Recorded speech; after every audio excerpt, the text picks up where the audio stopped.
At school, Kodaka was always mistaken for a delinquent. Even when he was just reading in the library, other students were too scared to come near him. They assumed he would beat them up if they got too close. As usual, once class was over, Kodaka headed to the neighbor's club room. When he opened the door, he saw Sana wearing a bald wig. Kodaka quickly shut the door and said he had walked into the wrong room. Sana ran after him and asked what he thought of her new look. She seemed confused and asked why he did not laugh. She reminded him that the day before, they had talked about how making people laugh could help them make friends. That was why she wore the bald wig. According to the label at the toy store, the wig was supposed to make people laugh uncontrollably. Suddenly, Yozora walked in wearing a wig and dressed up like Sana. She said Sana had never managed to make anyone laugh. Kodaka was puzzled by Yozora's appearance. Yozora said she was dressed as a ridiculous creature from Earth and asked if it was enough to make him laugh. Kodaka just stayed silent. Then Yozora wrote the word meat on her forehead and mocked Sana's voice, saying she was a rich and beautiful girl. Sana said that was not how she talked, and she did not understand what about her was supposed to be funny. Instead of being amusing, it was actually pretty irritating. Yozora replied that seeing Sana irritated like that made her feel happy. Kodaka asked if Yozora was not embarrassed to look like that. Yozora and Sana both turned to look in the mirror. Kodaka commented that a real comedian would never rely on something that lame. Yozora then challenged him to show what a real comedy act looked like. According to Kodaka, a true comedian came up with original stories, so he started telling one called "I Am Scared of Manju Cakes." Unfortunately, once he finished, everyone just called the story boring. Rika joined them in the club room and said that funny people could easily become popular.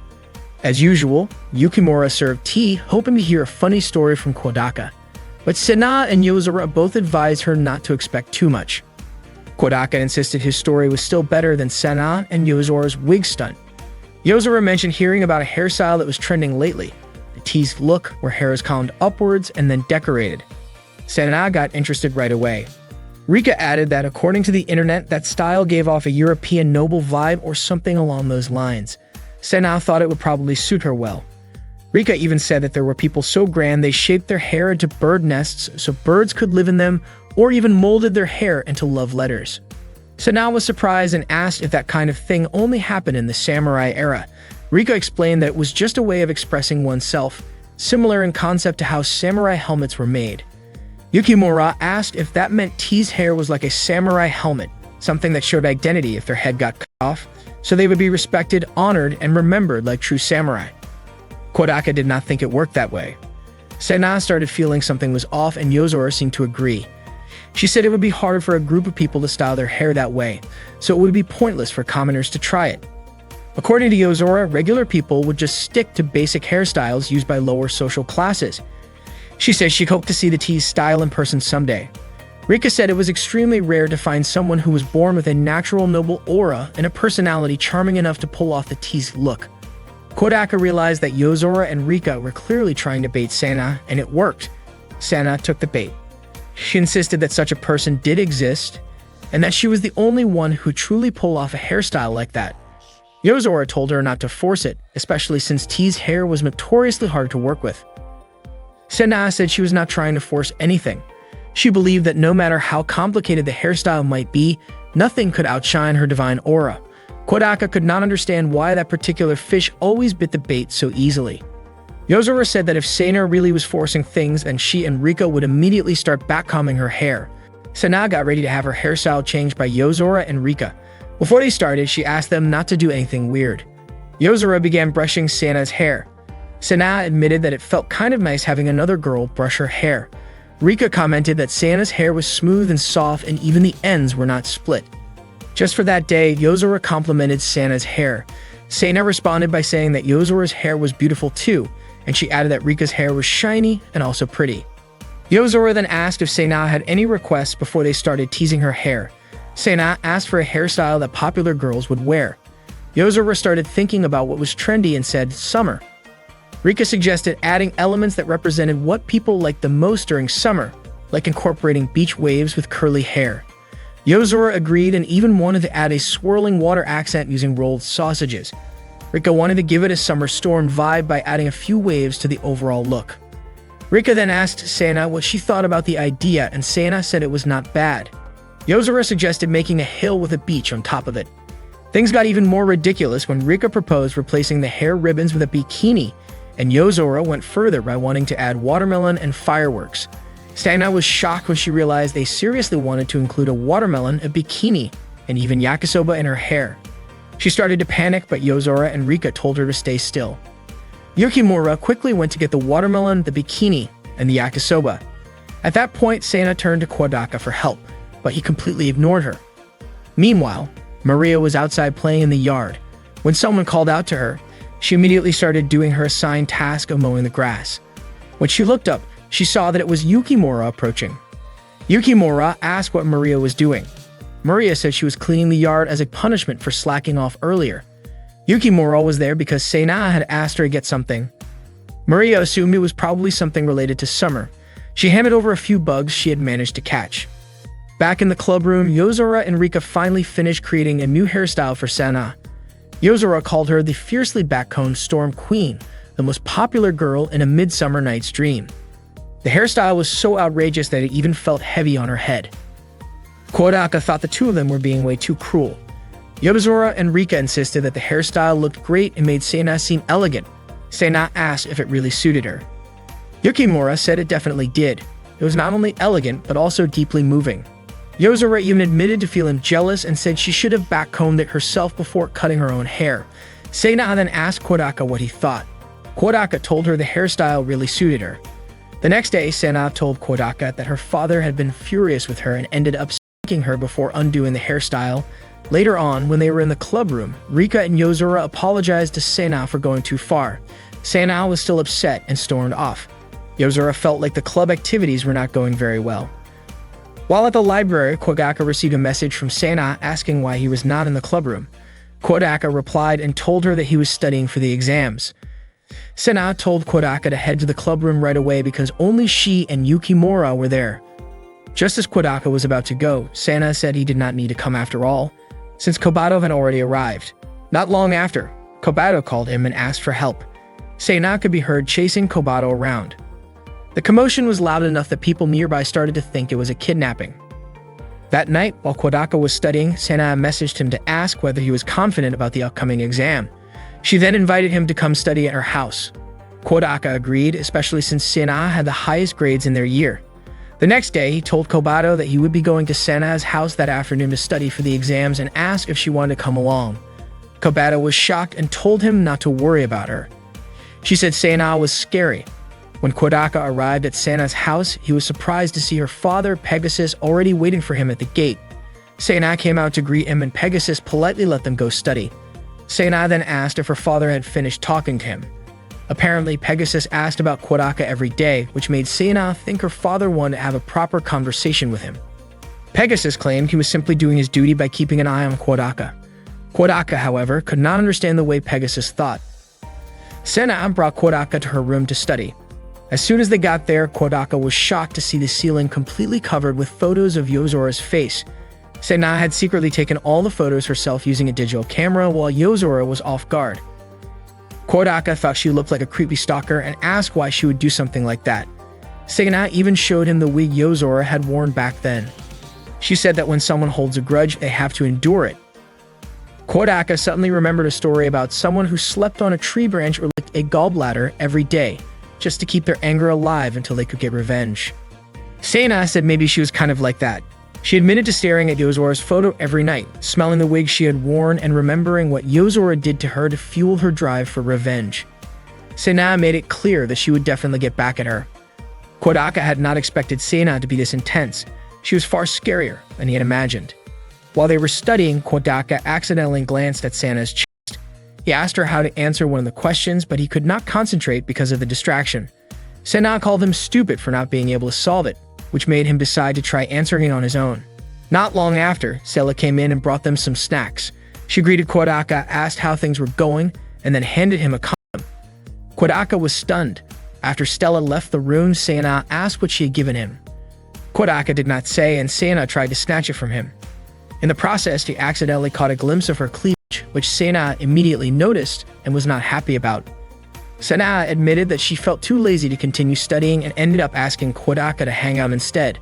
She invited him to play Iron Necromancer, a game she had just bought. She knew that Kobato really liked the anime version, and although she had already purchased the full set of Blu-ray discs, she had not watched them yet. She planned to watch it together with Kobato. Kodaka felt relieved that Kobato had not come along to Sana's house. Sana managed to win the game easily. In fact, that was her 10th consecutive win. Kodaka was surprised considering she did not know how to play at all when they first started. Sana said she was good at everything.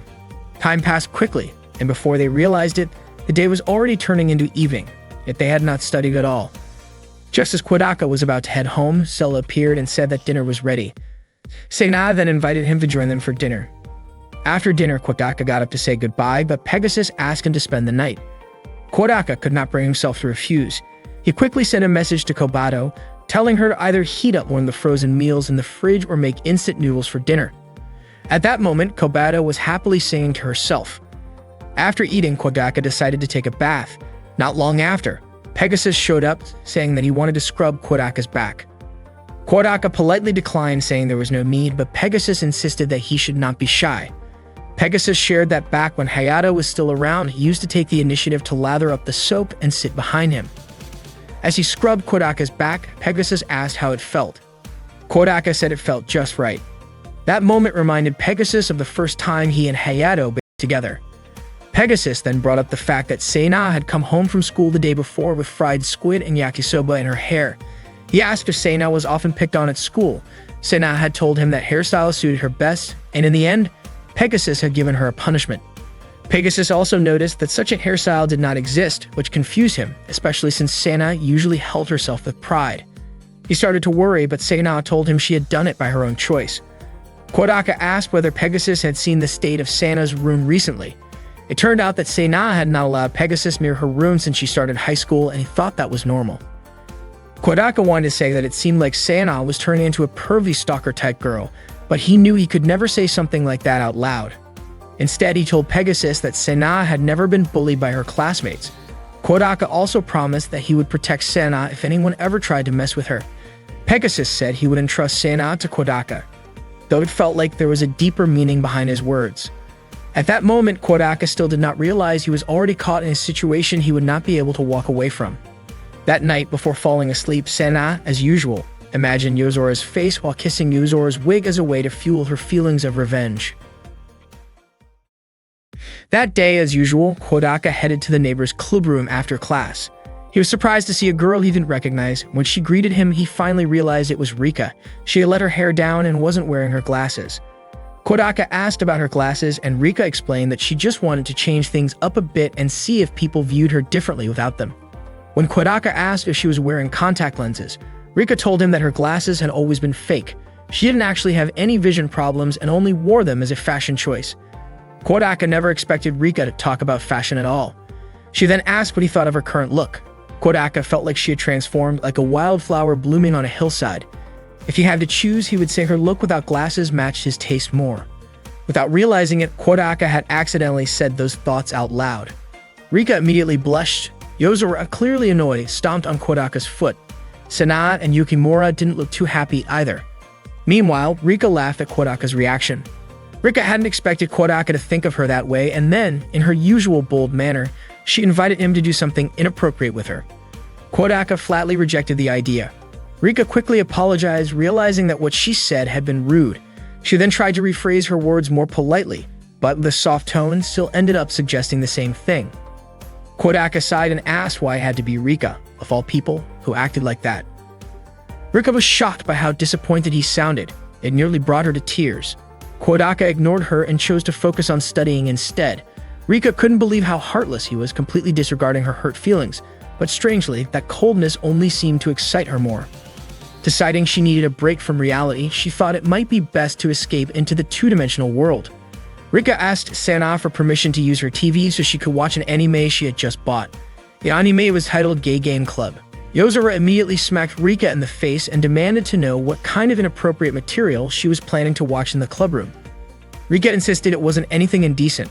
She explained that although the show was based on a romantic game between men, the adult scenes had been removed in the anime adaptation, making it suitable even for kids. While it did have a few sensual moments on screen, she said it was still safe for all ages. Yozora, unconvinced, asked who would even care about that. Rika replied that she cared and even showed Yozora that the disc had no 17+ rating on it. Yozora argued that even without the label, the title and cover alone were already suspicious. Rika countered that things shouldn't be judged just by appearances. Kodaka agreed with Rika. He said that before criticizing something, it's better to take a closer look at what's inside. Judging based only on appearances could really hurt someone. Rika was touched and said that Kodaka was amazing.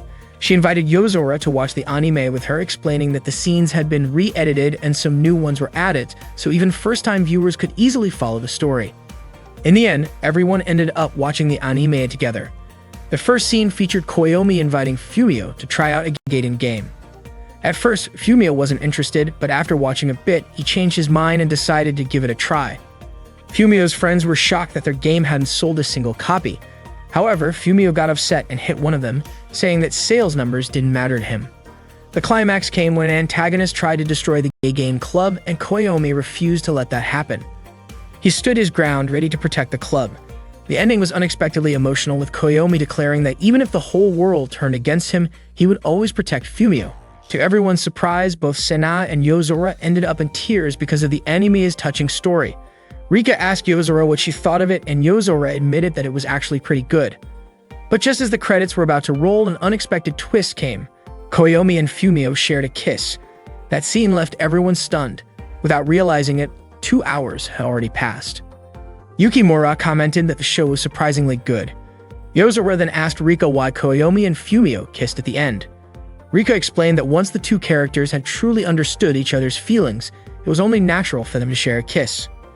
Yozora was puzzled, especially since Koyomi and Fumio were just friends. According to Rika, it was simply because Koyomi and Fumio were human. Yozora questioned whether it was normal to do such things with a friend, but Rika didn't think it was strange at all.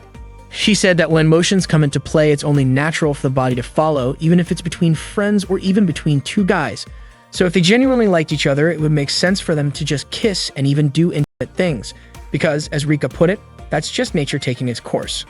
Kodaka responded that it wasn't okay to casually bring up guys doing things together as if it were totally normal. That made Yozora realize for the first time that even friends could kiss. She immediately turned to look at Kodaka. Yozora admitted that she had misunderstood the anime. Rika asked if that meant Yozora's interest in homo content had finally been awakened. Yozora quickly denied it, saying she only thought the club's homo-themed game anime wasn't bad.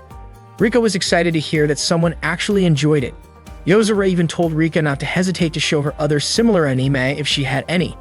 Rika was thrilled to have finally found someone who shared her taste, but she reminded herself not to mess things up in a moment like that. Stena, however, thought the anime wasn't suitable for all ages. She was confused by the fact that Yozora had once called her gal games perverted and disgusting, yet seemed to accept the homo-themed anime from Rika without hesitation. Yozora told Sana not to compare a story about male friendship to some dumb game focused on poking and prodding women. That really got on Sana's nerves. She felt insulted that Yozora had dissed her gal game. Yozora then asked if Sana had the guts to read aloud the scene she was playing.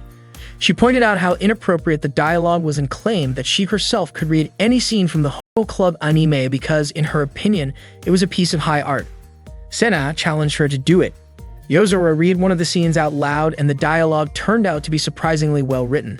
Sena flipped through to find another one, but they all still sounded impressive. Kodaka couldn't believe Yozora actually remembered every line of the scenes. Yozora said it was Sena's turn now. If there was really nothing embarrassing in her gal game, then she should have no problem reading a scene aloud. Sena went quiet, but Yozora kept pushing her. Eventually, Sena gave in and agreed to read it just like Yozora did. She read the gal game scene in a low voice and hesitated when she came across inappropriate words. Yozora urged her to read it loudly, clearly, and with emotion. So Sena read it out loud, even including the inappropriate terms, and Kodaka was genuinely surprised that she actually went through with it. Sena declared that Yozora couldn't keep pushing her around forever. Yozora was stunned by how extreme the gal game dialogue turned out to be. Sena asked, wasn't it true that there was absolutely nothing to be ashamed of in the game? Yozora admitted defeat and acknowledged that Sena had won, though she also said she didn't want to look at her right now. Rika commented that the scene they had just heard was a bit much for her, and even Yukimura confessed that she hadn't realized Sena could be that suggestive. Yozora said she finally understood why Sena liked that game and apologized for making fun of her. Sena was shocked and immediately ran off, but not before snapping at Yozora and calling her a perverted game freak. That same day, Kodaka had just finished his exams and was walking across the schoolyard when a girl dressed as a nun called out to him, referring to him as a lost little lamb. Kodaka ignored her. The girl called out again, saying that ignoring a servant of God was practically a sin. Kodaka turned and asked if she was actually talking to him. She laughed and offered to listen if he had anything on his mind, saying she was a sister and it was her job to help. She said she understood that life was full of problems, so many that perhaps that was why Kodaka had turned into a delinquent and dyed his hair. Kodaka clarified that his hair was naturally that color.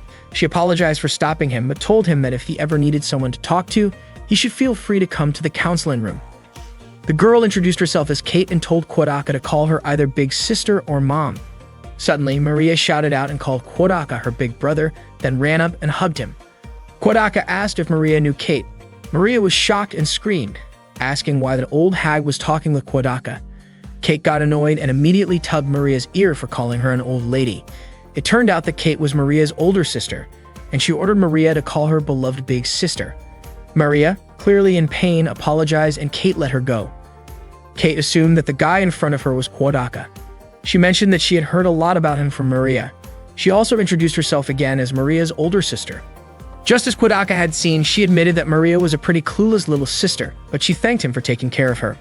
Maria then said that Kodaka would always be her big brother whether Kate asked him to or not, and walked away.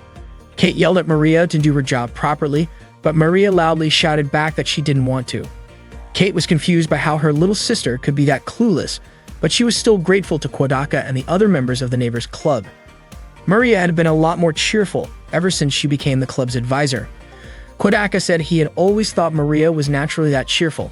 Kate explained that the only thing Maria ever really did was study. Her self-confidence was sky-high and she looked down on others. Things got even worse after she skipped grades. That's why Kate was thankful to Kodaka and to Maria's little vampire sister for being there.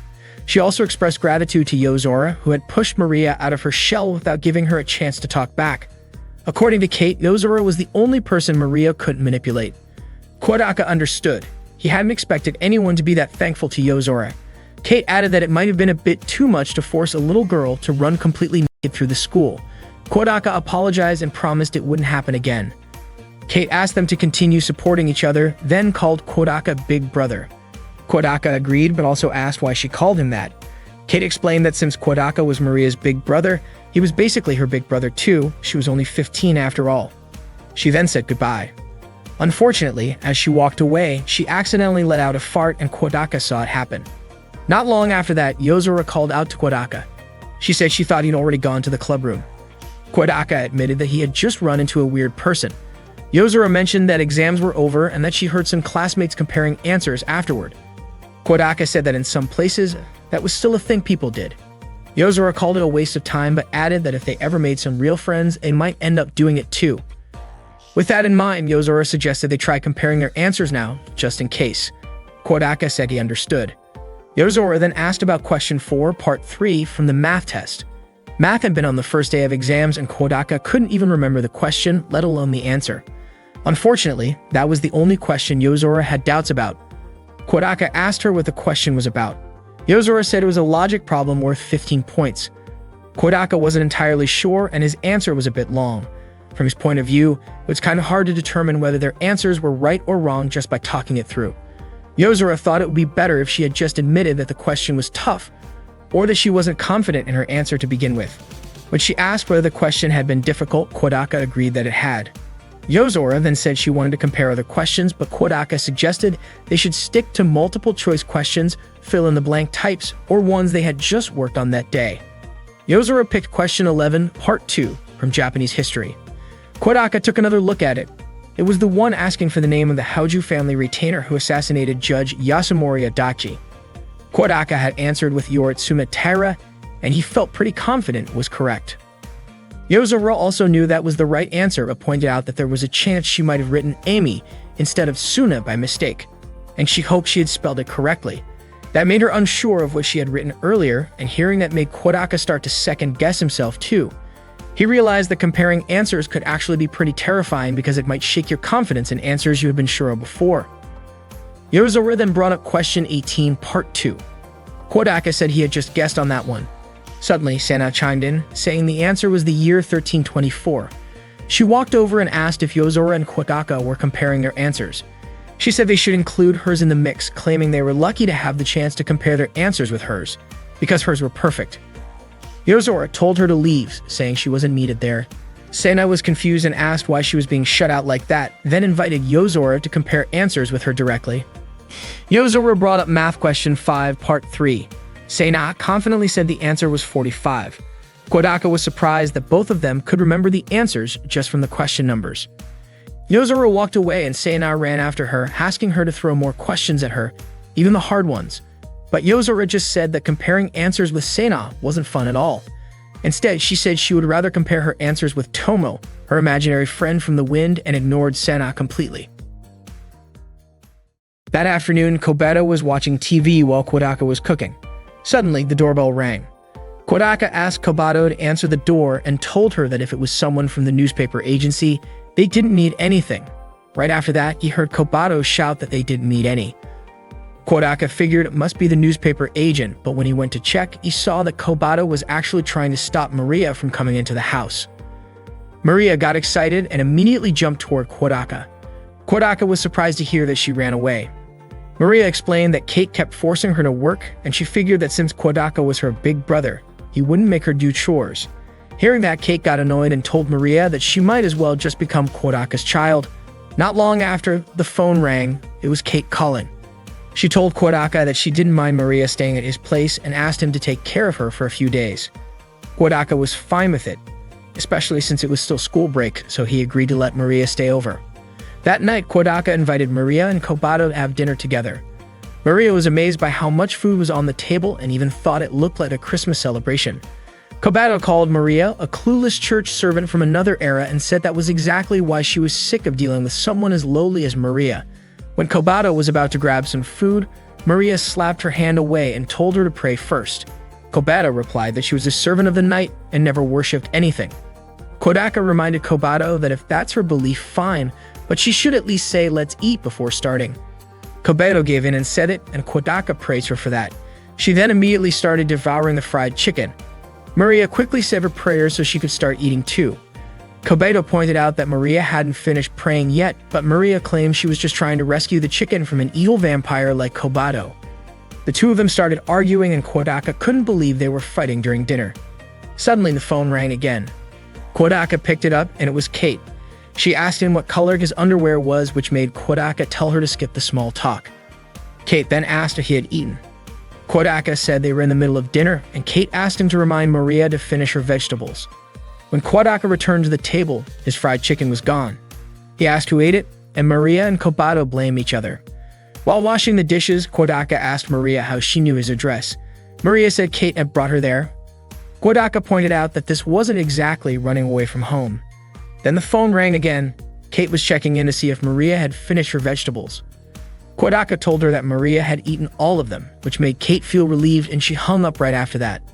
Later that night, Kobato wanted to play video games with Kodaka, but Maria suddenly pointed out that the game Kobato was playing was actually an eroge. Kodaka quickly clarified that it was just a normal game and told Maria to give it a try. Maria and Kobato started playing together, but Kobato easily defeated Maria in no time. She said it was impossible for a low-level human like Maria to beat her. Maria kept trying but still couldn't win against Kobato. Kodaka reminded them that it was time for a bath. Maria immediately took off her clothes and tossed them at Kodaka before rushing to the bathroom. Just then, the phone rang again. It was Kate. Kodaka told her that Maria was currently in the bath. Kate asked him to remind Maria to scrub herself properly. Kodaka was confused about why Kate was so worried, but she didn't admit anything and hung up quickly. While Maria was bathing, Kodaka brought her a change of clothes from Kobato and reminded her to scrub thoroughly. While waiting, he played video games with Kobato. After finishing her bath, Maria came to Kodaka and said that the pajamas felt a bit tight, especially around the chest, and that might make it hard for her to sleep. Kobato got irritated and scolded Maria. Maria finally put on Kodaka's t-shirt, which made him incredibly happy. She was overjoyed and said that she and Kodaka had become one. Kobato challenged Maria to play a game again, and surprisingly, they played until late at night. Maria even fell asleep while playing. Kobato commented that Maria wasn't worthy of being her opponent and turned off the TV. At that moment, Maria's body was sprawled on the couch and Kobato glanced at her slightly exposed chest. Suddenly, Kodaka remarked that getting enough sleep was good for growth. Hearing that, Kobato quickly ran off to her room saying she needed to go to bed. Kodaka gently moved Maria to the bed and tucked her in with a blanket. Then Kate called again, asking whether Maria had fallen asleep. Kodaka jokingly asked if she was a cis, but Kate denied it and abruptly hung up. Not long after, she called back to ask if Maria had brushed her teeth. Feeling irritated, Kodaka turned off his phone and unplugged the line, thinking it would be too much trouble if Maria kept staying at his place. Even so, he still woke Maria up so she could brush her teeth. The next morning, Kate came to pick Maria up from Kodaka's house. She told Maria to apologize to Kodaka for causing him trouble, but Kodaka thought the one who had been troublesome was actually Kate herself. Kate thanked Kodaka, and Maria asked if she could sleep over again sometime. Kodaka didn't mind, but suddenly Kobato shouted that Maria shouldn't come over anymore. Kodaka was briefly confused and hoped Kobato would come to understand eventually. After that, Kodaka went back inside and scolded Kobato for playing video games so early in the morning. Kobato claimed she needed to train just in case Maria came back again. She declared her plan to make Maria kneel before her strength. That afternoon, Kodaka gathered with the neighbor's club in the clubroom. According to him, there was nothing else to do during the 3-day break. Yozora felt the same way and wondered what normal people did with their free time.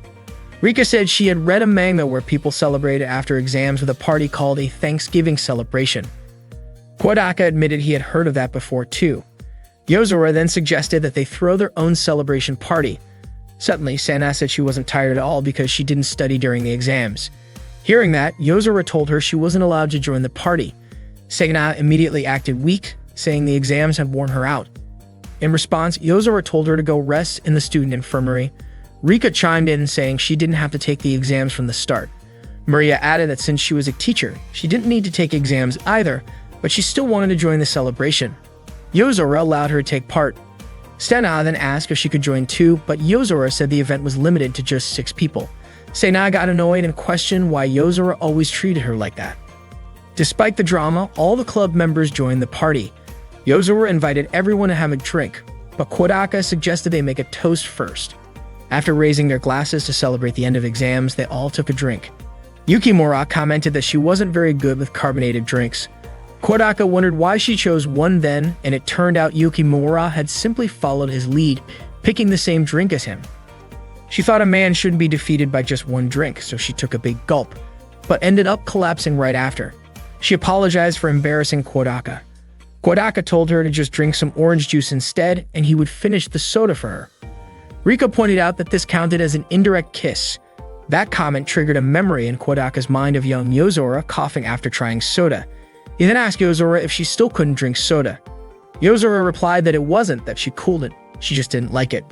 Rika and Sana looked surprised when they heard Kodaka use the word still, and they both began to get suspicious. Kodaka forgot that he had to keep his past and Yozora a secret. After they finished all the snacks, Yozora asked what they should do next, whether they should play a game.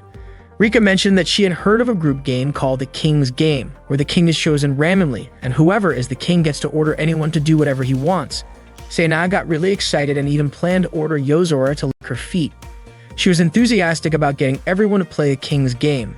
Yozora agreed and even planned to give Sana a tough time during the game. Kodaka set one condition: the king's orders had to be chosen randomly, so he asked everyone to write down king's orders and put them into a box. He had to do this because otherwise everyone would just make up orders as they pleased. On the first turn, Sana got to be king. She even said that she was obviously the one who deserved to be king. Yozora immediately handed her the box full of orders.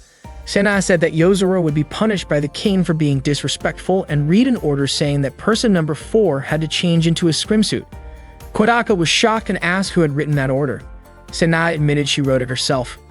Kodaka then asked what would happen if the order was directed at Sana herself, but she said she wouldn't be affected. Sana asked who had number 4, the poor fool who would have to spend the whole game wearing a swimsuit. Unexpectedly, number 4 turned out to be Kobato. Sana was surprised and said the order was inappropriate and that she would erase it. However, Yozora insisted that the king's orders were absolute and told Kobato to take out her anger on Sana. Sana pointed out that there were no swimsuits in the room, but Rika offered a very sexy cosplay outfit as a replacement. Kobato had no choice but to wear it, and at that moment, she truly hated Senna. On the next turn, Yozora became king. When she drew a king's order, she was shocked and wondered who the fool was who wrote it. The order was for number 5, who was Maria.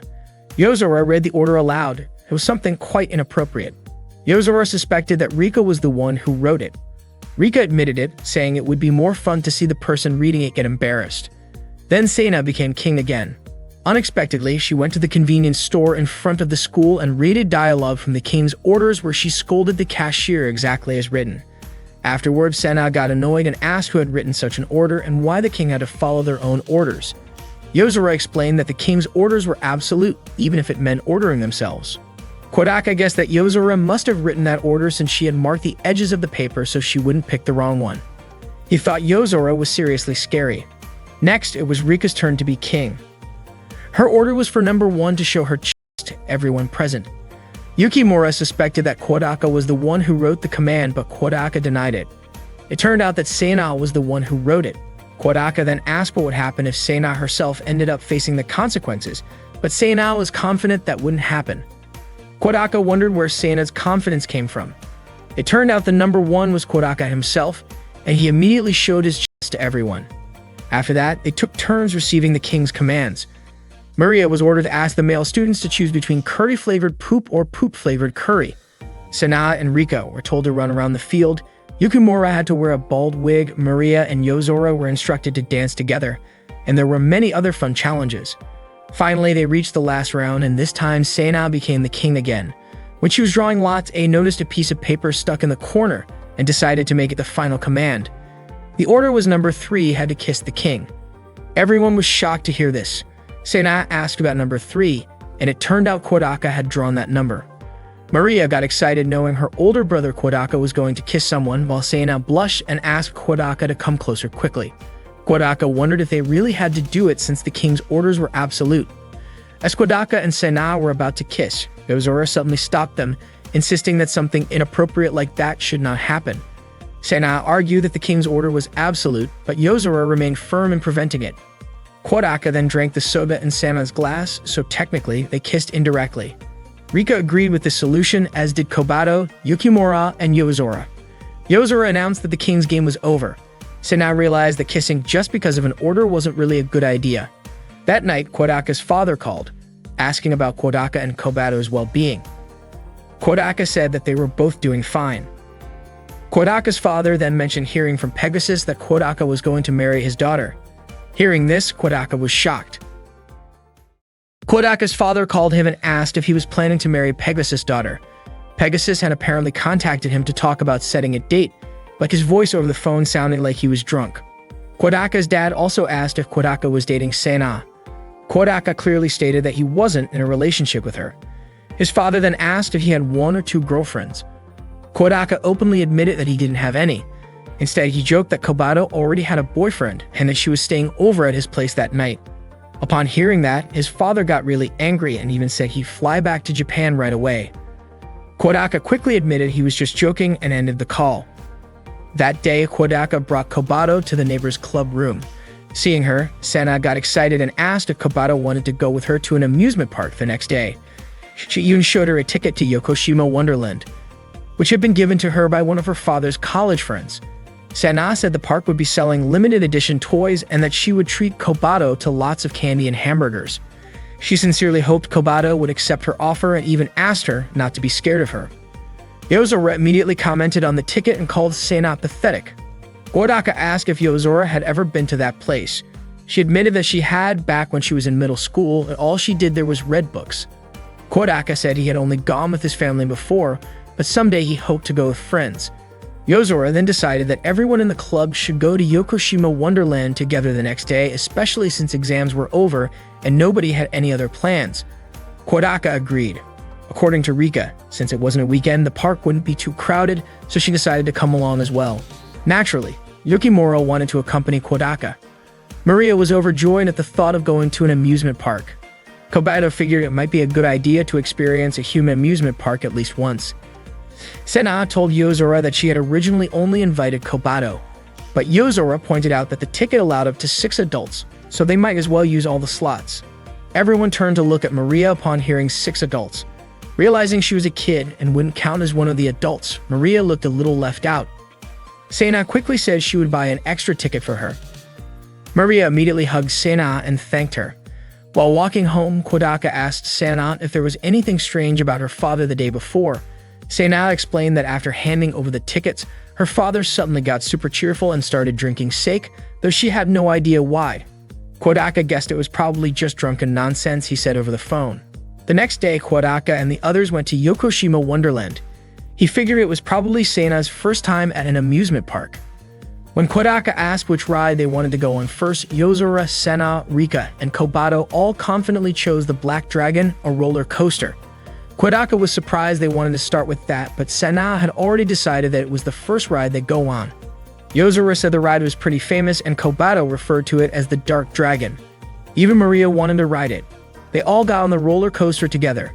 As it started moving, Yozora said it felt way too slow, while Sena commented that the people below looked like trash. Kobato even thought that was the extent of the ride's power. Rika said all the vibrations were making her feel overheated and extremely flustered. But once the roller coaster began to climb, their faces changed. Yozora and Sena started hoping the ride would stop. Kobato and Maria began screaming in fear, though Yukimura still looked calm. As the roller coaster dropped suddenly, everyone screamed at the top of their lungs and even started shouting things they probably shouldn't have said. After getting off the ride, Kodaka asked what they thought of the Black Dragon. Maria said the ride was super fun, while Rika was holding her head and looked completely dazed. She didn't remember a thing. Suddenly, an announcement played saying that the Iron Necromancer character show would start at 10:45 on the main stage. Upon hearing this, Sena immediately called out to Kobato, and Kodaka asked if Kobato wanted to go watch it with him. Sena told Kobato that she had just bought the Blu-ray and the Iron Necromancer series yesterday.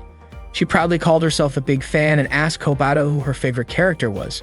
Sena said she liked a character named Mare from Season 2, but then Kobato suddenly corrected her by saying Meryl, referring to the Fate user from Season 2, Episode 8.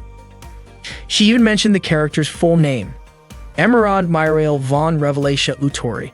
Sena laughed and said that the Mare she meant was indeed Meryl. Kobato added that Meryl also made a return appearance in Season 3, Episode 5. Kodaka explained that Kobato was a hardcore Iron Necromancer fan, so when someone talks about it half-heartedly like that, it's like pouring oil on a fire. Not long after the show began, the special guest for the day was Iron Necromancer Guernica. The audience cheered with excitement, and the host asked everyone to call out Guernica's name together. But instead, Astaroth, the villain, made an entrance. He announced that Guernica would be late because he had fallen into one of his traps. Astaroth declared that he would take everyone hostage until Guernica showed up, and the host dramatically called for help. Astaroth then asked the crowd if anyone would volunteer to become a hostage along with the host, promising a special gift for the one who stepped up. Unexpectedly, Sena volunteered to be the hostage. Kodaka was surprised and asked why she did that. It turned out Sena was aiming for the prize to give it to Kobato. But Kobato responded bluntly, saying she didn't need a reward from such a lame show. The host then apologized and said that mothers weren't allowed to be hostages. Astaroth suggested Kobato take her place instead. Sena looked completely confused by the conversation. Kodaka explained that both the host and Astaroth had assumed Sena was Kobato's mom. Sena was shocked and asked why they would think that. She even joked that if she was the mom, then that would make Kodaka the dad. Kodaka was quick to reject that idea. At that moment, one of Astaroth's sidekicks persuaded Kobato to join in, and she agreed to become the hostage. So Kobato ended up being part of the show and got rescued by Guernica in the end. Sena was totally thrilled watching the performance and almost hugged Kodaka out of excitement. When the show ended, Kobato got the autograph of the director. Kodaka pointed out that Kobato only got the reward thanks to Sena volunteering herself earlier. Upon hearing that, Kobato shyly and quietly thanked Sena. Sena looked deeply touched, but Kobato immediately ran off. Sena mentioned how cute Kobato looked when she was acting all shy. Kodaka also thanked Sena, and Sena replied that it wasn't like she did it for Kodaka or anything. She only did it for Kobato. Sena complained that it was annoying how the host and Astaroth called her a mom, especially since she wasn't even married. She called them idiots. The word married suddenly made Sena think that before marriage, people needed to date first. Kodaka noticed and asked what she was thinking about, but Sena didn't answer him. Kodaka reunited with his friends at the cafe and asked what everyone had been up to earlier. Yozora said she had just been reading a book. Rika proudly shared that she had ridden the carousel 10 times, and Maria excitedly said she had eaten fruit, crepes, and a bunch of other snacks. Kodaka apologized to Yukimura for having to cover all the food Maria had ordered, but Yukimura told him it was totally fine. After all, it was only natural for her to take care of Kodaka's little sister. Maria was instantly drawn to the curry in front of her. As she was about to say something gross about it, Yozora quickly pinched her cheek to stop her from finishing her sentence. Maria changed course and said the curry actually looked tasty. They all started eating together. While they were enjoying the meal, Kodaka asked what they wanted to do afterward. Maria immediately requested that they go on the Black Dragon ride again. That caught both Yozora and Kodaka off guard. Kodaka suggested they drop the idea of riding the Black Dragon again, but Seina said she was still up for another round. However, she added that it wouldn't matter if the others were too scared to go. Yozora told Seina to quit pretending to be tough, pointing out that she was scared too when they rode earlier. Not wanting to let that slide, Seina fired back, saying that Yozora's legs were shaking during the ride. Yozora denied it, but Seina kept teasing her by mimicking the scream that Yozora let out, which was apparently still ringing in her ears. Yozora clearly couldn't let that go and claimed Seina screamed too, and even wet herself. Caught off guard, Seina accidentally admitted it before quickly shouting in denial, insisting she wasn't scared of roller coasters at all. Yozora then challenged her to ride it again. Seina agreed, but only if Yozora went with her so she could take her picture with her digital camera. As it turned out, Seina had been hiding her camera the whole time. After that, Seina and Yozora lined up again to ride the Black Dragon. Meanwhile, Kodaka and the rest of the group tried some of the other extreme rides, including a terrifying haunted house. Later, Kodaka suggested they go on the Ferris wheel. Once they reached the top, they looked down and commented on how tiny the people below looked. Kodaka mentioned that the Black Dragon looked amazing from up there and wondered how Yozora and Seina were doing. Rika pointed out that they had been separated for quite a while and suggested they go find them. Once they got off the Ferris wheel, they quickly spotted Yozora and Seina sitting on a bench looking exhausted. Kodaka walked up and asked what had happened. Apparently, the two of them had ridden the Black Dragon 8 times. Kodaka was surprised to hear that. They had kept riding it because neither one wanted to admit defeat. Rika asked who had won, but there was still no clear winner. They planned to settle it on a 9th ride. Kodaka urged them to just call it a draw, saying they had both tried hard enough. But Yozora and Seina were too stubborn to quit. They were determined not to lose, even if it was tough. Eventually, they couldn't take the nausea anymore and both became quite ill. Kodaka and the rest of the group quickly made their way to the nearest laundry facility to clean up.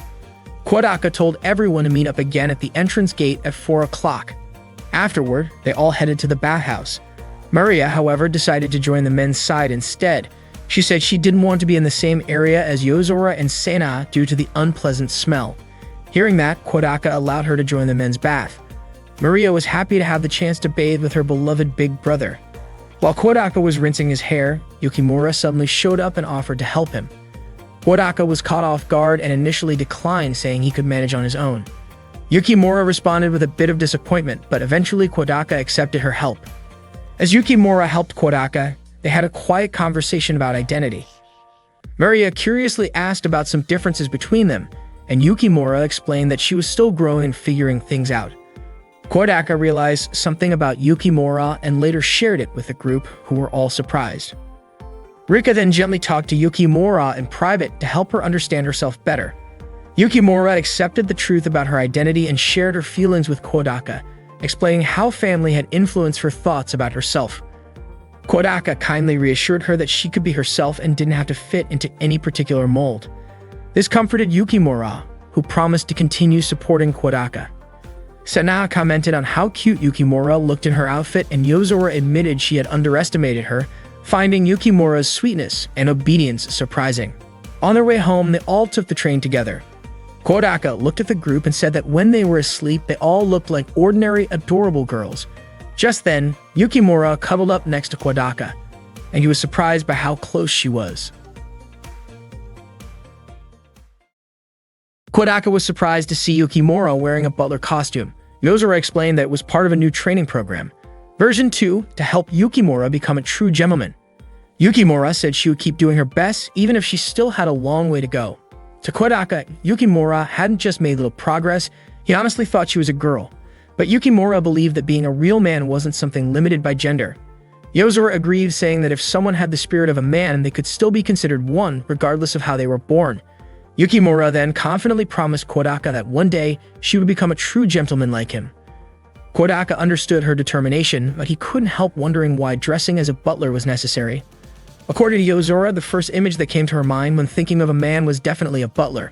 Sena asked if there was really a problem with a girl wearing a butler outfit. She thought it looked cute. Rika agreed, saying female butlers had actually become quite popular lately.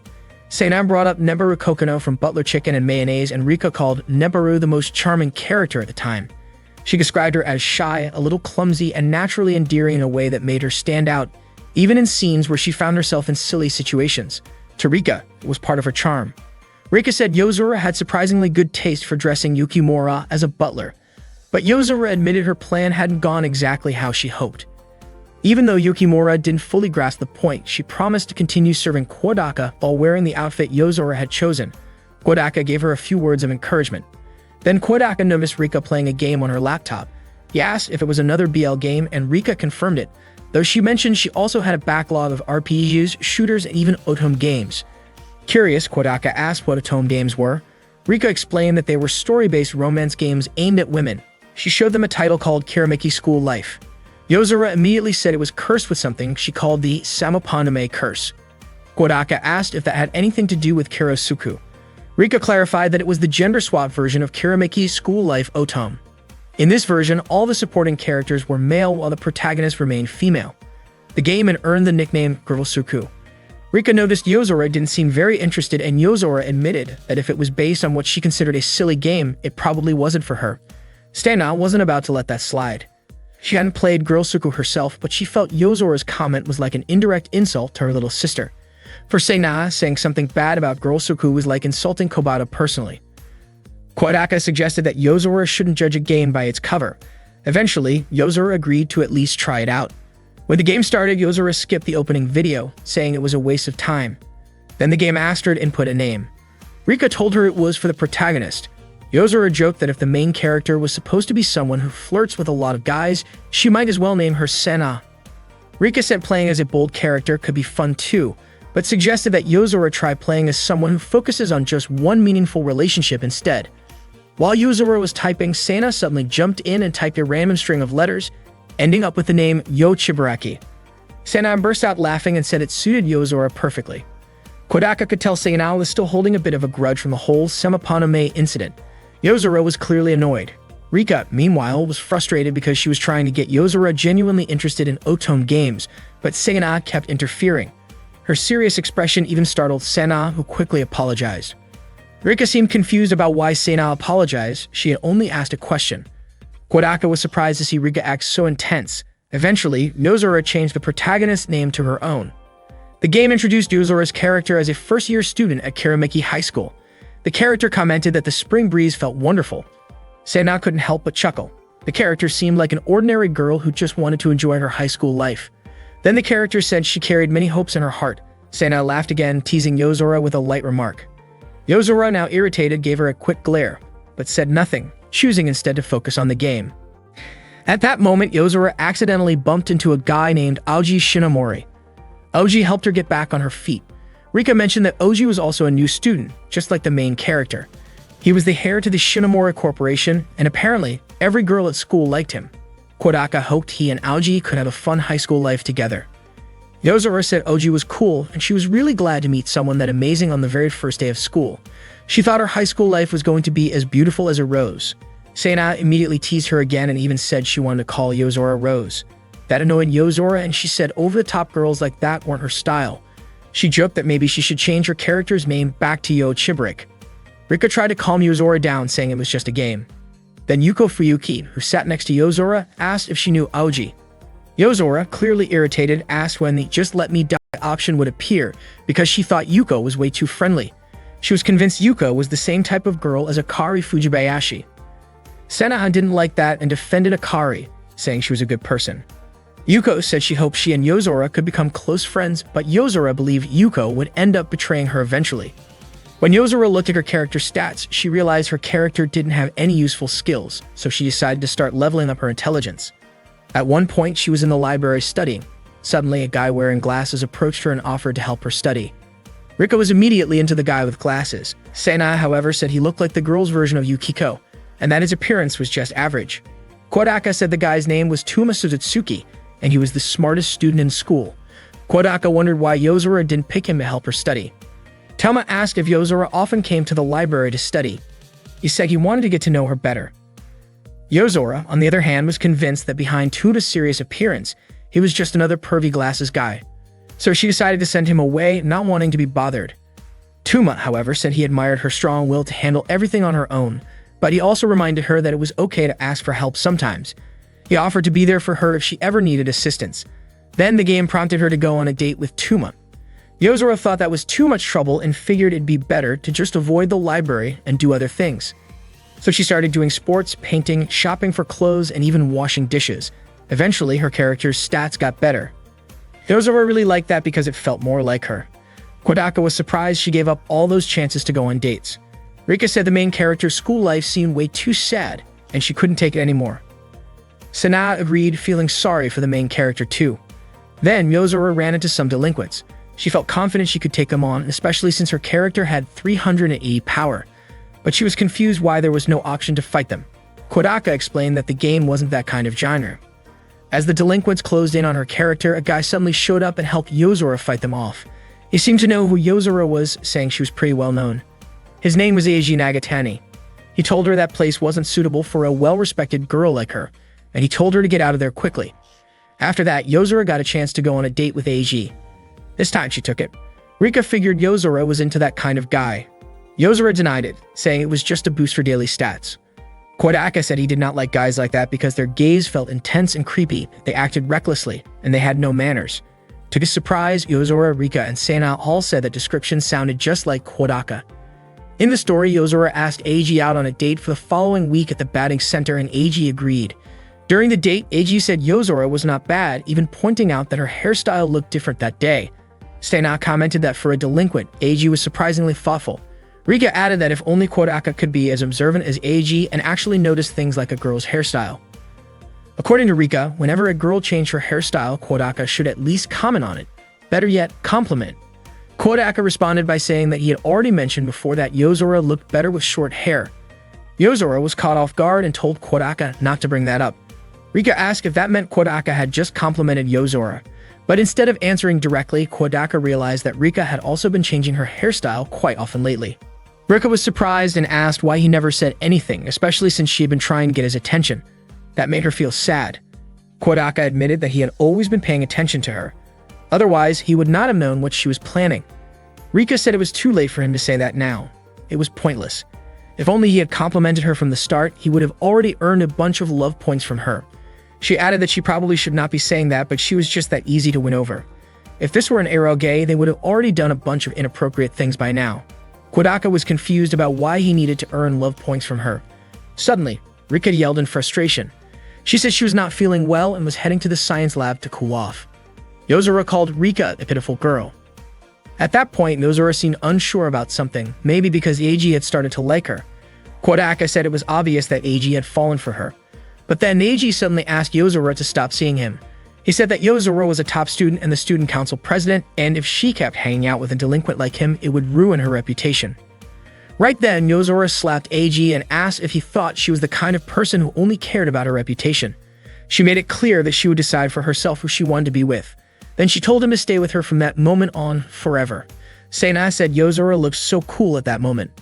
In the end, Yozora graduated and got into a prestigious university. But she had no friends at all and had spent the last 3 years feeling lonely. Maybe she needed to treat people more kindly. Sena was annoyed that her story ended like that and wondered what happened to Eiji's character. Out of nowhere, Rika came in and said Yozora had missed an important flag. She asked why Yozora had not gotten close with Yuko or any of the other male characters. That was when Yozora finally realized her mistake. Rika told her not to worry about it. Failure was normal in games. All she needed to do was learn from her mistake and come back with a revenge run. But Yozora said she was done. If that was how her life was going to go, then she would just live it her own way. She apologized for calling the game trash earlier, saying that it was actually pretty interesting, especially because it gave her a friend like that delinquent guy who had no real-life friends. The next day, when Kodaka walked into the neighbor's club room, Rika greeted him. Kodaka noticed that her appearance had changed again. Rika said she had switched up her hairstyle and asked if he noticed anything else. Kodaka took a guess, asking if she had shaved her head or changed her hair tie, but both guesses were wrong. He then asked why her hair had been dyed blonde and if she was planning to become a delinquent. Rika said she just wanted to try coloring it. She was not worried about hair damage because she had used a special dye. That dye was her own invention, and it would not damage hair at all. If she used a second liquid that came with it, the hair color would return to normal in no time. According to Kodaka, most of Rika's inventions felt kind of bland. He mentioned that she had created things like computer programs, a room lamp that couldn't be turned off, an electric pot that could cook without a heat source, and even an automatic insect catching system. While he admitted all of them were useful in their own way, he felt like none of them had any sense of romance. Rika then asked what she should create instead. Kodaka suggested she build a giant robot, something he personally liked. Rika was shocked that his very first suggestion was such a massive, international-scale project. Kodaka then threw out more ideas. What about a 5-dimensional bag? But apparently that was even more complicated than building a giant robot. He kept going, suggesting a flashlight that could make things bigger or smaller, a cloth that could repair broken items, jelly that could let people understand all kinds of languages, or even a time machine. That day, Rika showed Kodaka and the others something she claimed was a working time machine. She said it could let a person's consciousness travel back into the past. Kodaka was skeptical, but Rika insisted he try it out. She strapped the device to Kodaka's head and set it so he would go back 5 minutes. Yozora asked if Rika was sure it was safe. Rika asked everyone to trust her.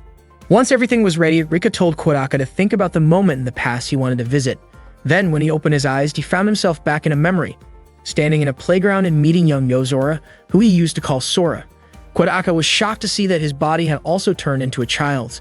Yozora told him not to forget their promise for tomorrow before she headed home, but Kodaka suddenly called out to her using her real name, Yozora. She looked confused, wondering how he knew her real name. Kodaka explained that starting tomorrow, he would be moving away from the town and wouldn't return for 10 years. So tomorrow would be their last day together. He apologized and told her they'd always be friends no matter what and that he'd never forget her. He apologized again, but suddenly, Yozora tried to hit him and transformed into the demon Astaroth, launching an attack. Kodaka screamed out her name and woke up. Seeing that, Rika immediately removed the device and asked if he was okay. Apparently, more than 5 minutes had already passed, which was why he had come back to the present moment. Rika apologized and admitted that she had lied about it being a real time machine. The truth was that Kodaka had just been put to sleep using hypnosis, and what he saw in his dream was shaped by what he truly wished for. Originally, she only meant it as a joke, but it seemed like Kodaka had a nightmare. Rika apologized again.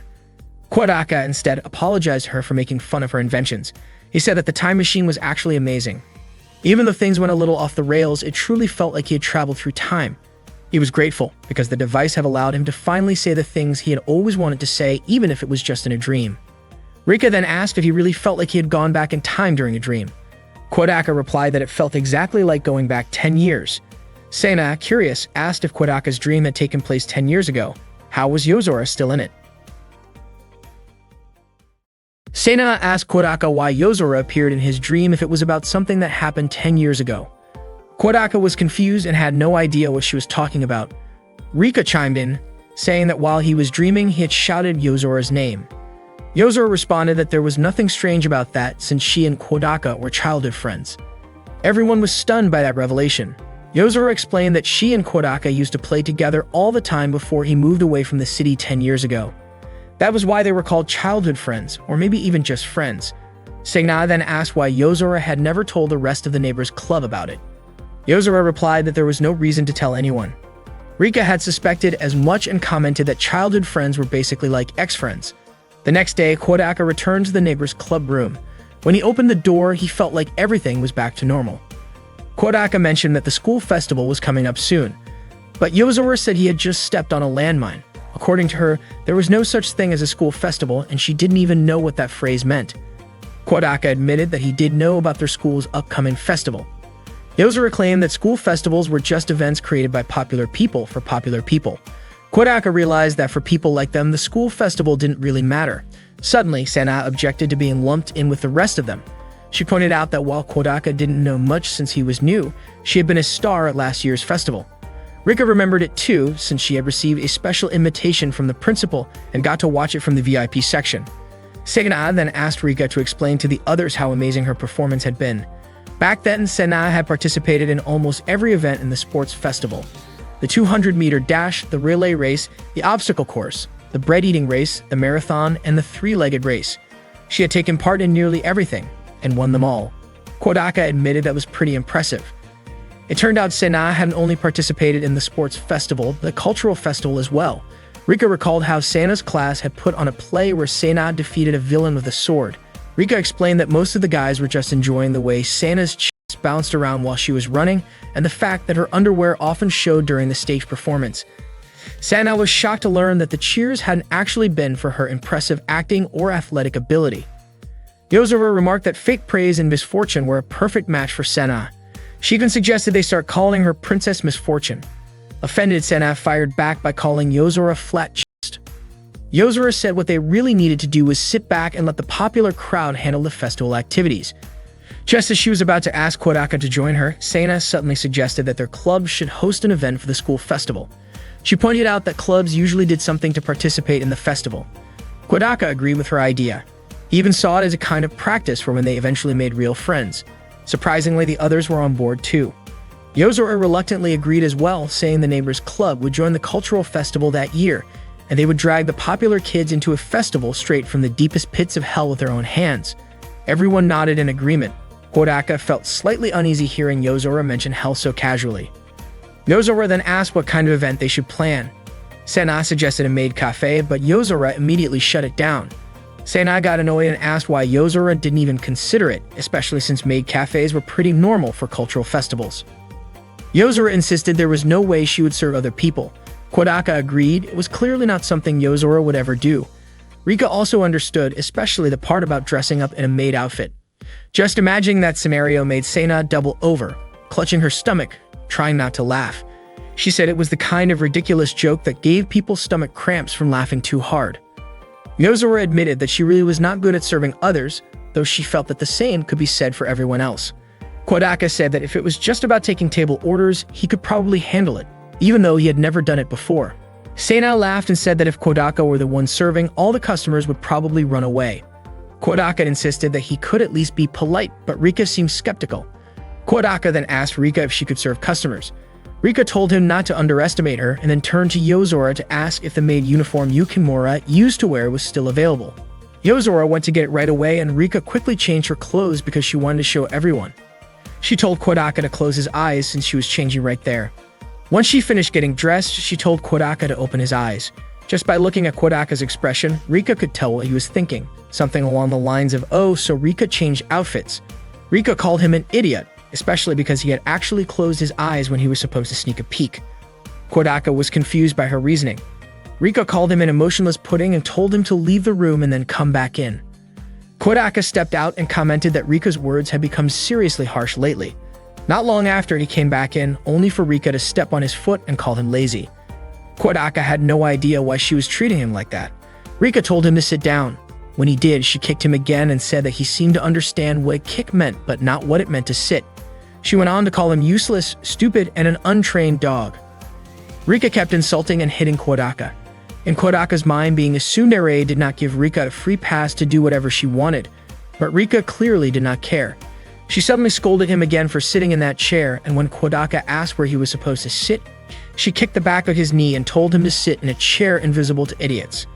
Then Rika served him a coffee in a rough manner and said it cost 100,900 yen. Kodaka pointed out that she was forcing people to pay for coffee they had not ordered. Rika paid no mind to his comment. Instead, she told Kodaka to take off his pants and expose a part of his body that sunlight could not reach, then told him to savor the scent of his inner thighs and the coffee together as a complete experience. Kodaka asked if they could please just stop already. Hearing that, Rika suddenly switched to being cheerful and politely asked him to come again. She then asked Kodaka how she did in her role as a tsundere maid. Kodaka said that instead of charming him, Rika ended up tearing his heart apart. Rika was surprised, especially because she had thought Kodaka would actually like it. Yozora said she had no idea what part of that anyone was supposed to like, though she admitted Rika's appearance was pretty good. Unfortunately, Yukimura said it still lacked something. Rika understood since Yukimura used to be a maid and clearly took the role seriously. Yukimura explained that being a maid meant devoting oneself entirely to their master. Yozora then suggested that Sana show everyone what being a proper maid looked like. Sana told Kodaka to step outside so she could change. Kodaka asked if it would be okay if he just closed his eyes, but Sana firmly refused, saying Kodaka had already peeked on her twice. Kodaka had no memory of this. After waiting outside for a while, Kodaka was called back in by Sana. When he opened the door, Sana, now dressed in a maid outfit, greeted him kindly. Kodaka was stunned by how tight the maid outfit looked on her. Sana told him to stop staring and wondered aloud why they had such a tight outfit for maids in the first place. The outfit looked incredibly sexy on her. Sana asked Kodaka what he would like to order, offering him a special sandwich, a special cake, special tea, and special coffee. Kodaka ordered a cup of coffee and Sana quickly made it and served it to him. Kodaka asked how she managed to pull off such a convincing prank. According to Sana, it was nothing special. She just copied Stella. Rika realized that made sense since Sana had a professional maid at home. Yozora then questioned how Sana could know how to act like a maid cafe server when all she had to copy was a housemaid. But Kodaka pointed out that even if she was just imitating, she did it really well. Sana got a little flustered and said she had to chant a spell to make the coffee taste better. She ended up saying moe moe in a cutesy tone and acted adorable. Yozora saw this and started calling her out repeatedly until Sana finally confessed that she visited maid cafes every weekend. Embarrassed, she ran out of the room crying. After that, Yozora suggested they cross maid cafe off the idea list. That afternoon, most of the neighbors' club had already gone home and only Yozora remained in the room. Kodaka returned because there was something he wanted to ask her. But when he opened the club room door, he was shocked to find Yozora wearing a maid outfit. She panicked and didn't even get a chance to explain before Kodaka quickly closed the door again. The next morning at breakfast, Kodaka asked Kobato if she still had remedial classes that day. Kobato said the suffering that had haunted her for 2 weeks would finally end that day. Kodaka reminded her not to fail again next semester. Later that day, the neighbors' club gathered again to discuss their participation in the school festival. Kodaka suggested setting up a fortune-telling booth. Sana asked if he really believed in that kind of thing. Kodaka admitted he didn't, but said a lot of people, especially high school girls, seemed to believe in it. Sana said she didn't believe in fortunes at all, since she was someone chosen by the gods and always had great luck. Yozora agreed that Sana did seem lucky, but claimed her luck had already peaked. According to her, Sana had no friends, was disliked by classmates, always ended up alone during PE, and whenever it came time to pick groups for things like economics or school trips, the girls would say she should just join the boys' group instead. That, Yozora said, was the kind of happiness that was far from normal. Sana was confused by Yozora's harsh words, but Rika encouraged her to keep pushing forward with her life, and Yukimura expressed concern for her. Yozora then said the fortune-telling booth might actually work out. Kodaka asked if she actually believed in fortunes, but she said no. She told them that back in middle school, she spent nearly 3 months obsessively checking horoscopes in every magazine, newspaper, and TV show she could find. She even took notes on everything that happened each day. After all that, she calculated how accurate the horoscopes had been and found that none of them had more than a 70% success rate. That's why she stopped believing in them. Rika was surprised Yozora had gone to such lengths and joked that she sounded like a horoscope maniac. Kodaka then asked why she still wanted to set up a fortune-telling booth. Yozora explained that all they had to do was say a bunch of nonsense and take money from the foolish popular kids who actually believed it. There was nothing more entertaining than that, she said. Everyone called Yozora evil and said she was full of darkness. Yozora then offered to give Sana a fortune reading as an example. She asked if there was anything troubling Sana, something related to her relationships with others. Sana admitted there was. Yozora said she could see a light purple mist rising from Sana's body, and that color represented emotional confusion. Based on the shape of the mist, she said it was clearly connected to someone else. Sana was impressed and believed her. Yozora went on to say that she knew everything about Sana. She said that Sana was the kind of person who rarely thought about the past but often felt regret. She had talents that exceeded others in a certain field but couldn't make full use of them, which caused her deep discomfort. Even though Sana came off as relaxed and optimistic, she was often faced with big decisions that weighed heavily on her. According to Yozora, when Sana smiled, what she actually felt inside was loneliness. Sana couldn't believe how Yozora knew all of that. Kodaka quietly whispered to Riko what that kind of situation was called. Rika said it was known as the Barnum effect, a psychological phenomenon where someone believes another person knows everything about them just because they said something that happens to be true. Sana was surprised that Yozora seemed to understand her so well, and it made her feel a little happy. According to Rika, Sana was already in the palm of Yozora's hand. Yozora told Sena that she was a good person, though a bit awkward, so she offered to share a way to make her life feel more meaningful. Yozora instructed her to go to the rooftop that night, stand with a bowl of water on her head, spin around 3 times while shouting the words "sexy beam" as loud as she could. If not a single drop spilled, then the moon would bless her and her life would become much happier. Sena sincerely thanked Yozora and admitted she had misjudged her. Hearing that, Yozora could barely hold back her laughter. That night, Sena sent a message to Kodaka saying her father had smacked her hard on the butt, but she would endure it for the sake of her happiness. Kodaka couldn't believe she actually went through with it.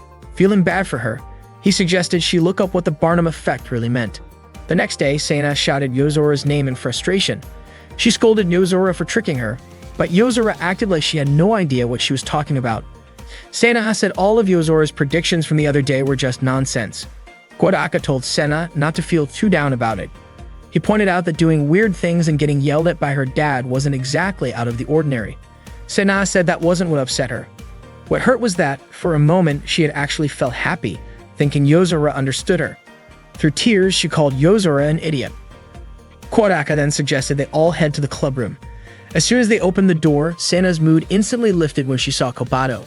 She rushed over, excitedly asking Kobato a few things, though it clearly scared her. Sena said she felt lucky to run into Kobato that day. Yozora remarked that it seemed like Sena's luck had finally turned around, and Sena agreed. Kodaka explained that Kobato had just finished her makeup exams, which was why she could come to the clubroom. Sena realized it had nothing to do with Yozora's magic.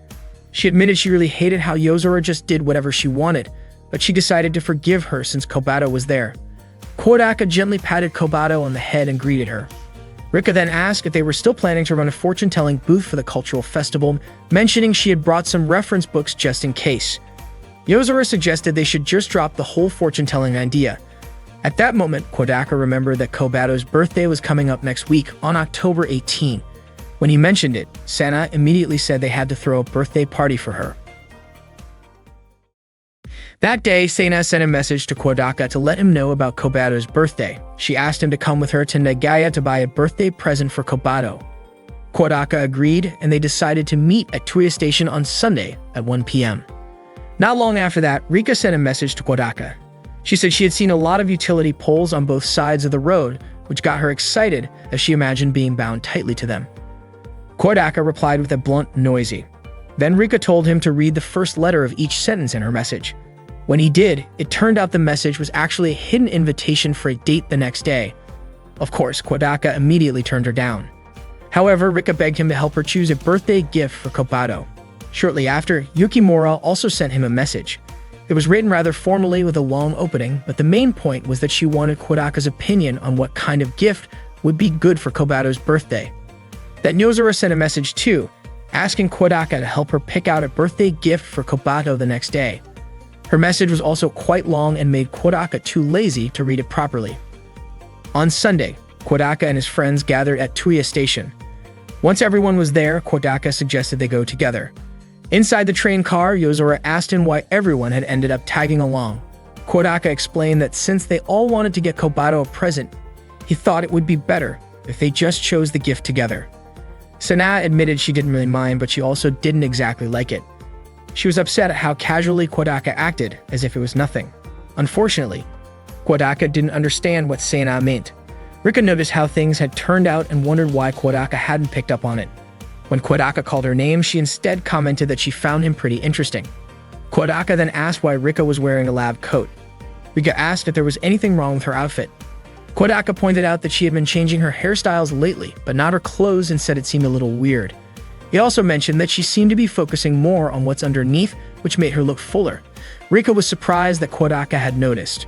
She said it didn't make much sense to focus on clothes, especially since he had acted indifferent when she changed in front of him the other day. Kodaka told her she was cute and would look even cuter if she wore something that suited her. Apparently, the others overheard that. Rika then asked Sena if she had any store recommendations since Rika wanted to buy some new clothes. She said she admired Sena's fashion sense and wanted to know where she usually shopped. Sena admitted that she rarely went to Nagaya and usually bought clothes from brand-name stores near her home. Kodaka pointed out that there were only mountains and valleys near Sena's house. Sena then apologized and confessed that she had lied. She admitted that Stella handled all her outfits and was also the one who did her hair and makeup. Rika turned to Yozora and asked about her clothes. Yozora replied that she usually shopped online and often bought full outfits based on what she saw in magazines or fashion websites she followed. Rika asked if that meant every outfit in a fashion magazine fit Yozora perfectly. She said she was jealous and told Yozora she looked really cute that day. Yozora was surprised Rika said that. Rika explained that Yozora looked feminine, cute, and even sexy that day. Yozora got irritated and told Rika not to say random things like that. She claimed that the outfit she was wearing was actually the most tomboyish one she found in the magazine. Kodaka chimed in, saying that being tomboyish doesn't mean someone has to look like a boy. Rika added that the point of the style was to highlight a girl's cuteness in a way that stands out more. Kodaka agreed and said that made more sense anyway. Besides, he didn't think any guy would want to wear clothes that exposed their stomach and thighs like that. Yozora looked extremely embarrassed. When they arrived in Nagaya, Yozora said she wanted to go shopping but didn't want Kodaka to come with her. Rika then said she wanted to join Yozora instead, and Kodaka told Yukimura to go along with them and keep an eye on both of them to make sure they wouldn't faint in the middle of the crowd. After Yozora, Rika, and Yukimura left, Kodaka invited Sena to take a look around the area. Sena asked Kodaka what kind of gift could increase her love points with Kobato. She wondered if something Kuroneko-themed would work, but Kodaka told her that Kobato already had plenty of those. He also reminded Sena not to pick something too expensive. Hearing that, Sena said Kodaka sounded like a parent. She then asked what he thought she should buy instead. Kodaka said it should be something that makes her happy. Shockingly, Sena suggested getting lingerie, which Kodaka immediately rejected. He told her that he actually knew the one thing Kobato would definitely love as a birthday gift: meat. But he clarified that by meat, he didn't mean Sena, who Yozora often referred to as meat, but actual meat to eat. It turned out Kobato loved all kinds of meat, so according to Kodaka, she would be really happy if Sena gave her that. Sena then asked if it wasn't rude to give food as a birthday present. Kodaka couldn't believe he was getting lectured about something so normal. He saw a store that sold cooking pots and got super interested in checking it out. Sena didn't expect to end up spending a whole hour helping Kodaka shop for pots. Afterward, they got drinks at the food court, and she asked what was so fun about picking out pots. Kodaka told her not to compare default pots with ordinary ones. Sena said Kodaka was really weird. Kodaka asked why guys weren't allowed to like cooking tools, but that wasn't the only thing Sena found strange. Kodaka mentioned how Yozora was taking forever with her shopping. Sena thought that was totally normal since girls usually take their time when shopping. She said Gal Games had taught her that. Then Sena asked what Kodaka thought about Yozora, Rika, and Yukimura, and also whether he ever wanted a girlfriend. But Kodaka said he was just looking for friends at the moment. He didn't think someone as boring as him, who didn't even have friends, could ever get a girlfriend. Sena disagreed and said he wasn't that kind of person at all. Kodaka asked what Sena thought about his past friendship with Yozora. Sena admitted she was surprised when she first heard about it, but after thinking it through, she realized it wasn't a big deal. That was all in the past, and what mattered was the present. She said even though she didn't really know what Yozora wanted, she had no intention of losing to her. Sena asked Kodaka to remember her words clearly. She said she had once cared about someone, and that meant there was no way that person could ever be boring. Kodaka and Sena later met back up with the others. Rika asked what Kodaka thought of her outfit. A shop clerk had recommended it to her, so she ended up buying it. Kodaka told her that she could definitely pull it off if she tried, and Rika took that as a compliment. Yukimura asked Kodaka what he thought of her appearance too, saying it was Yozora who had picked the outfit for her. Kodaka said she looked pretty good, and that it suited her well. Yozora, on the other hand, showed up wearing a tracksuit. Sena was confused about her choice of outfit. Yozora said she wasn't feeling well. She mentioned she had bought the tracksuit at a sports shop and that she felt like the city didn't really match her vibe. So she decided she'd just grab a random gift from the nearest store. Rika also decided to head home. On October 18th, Kodaka and the others held a small birthday party for Kobato in the clubroom. Sena asked why the party felt so simple. Kodaka explained that none of them really knew how to throw a proper birthday party. Kodaka sent a message to Kobato, telling her to come to the clubroom.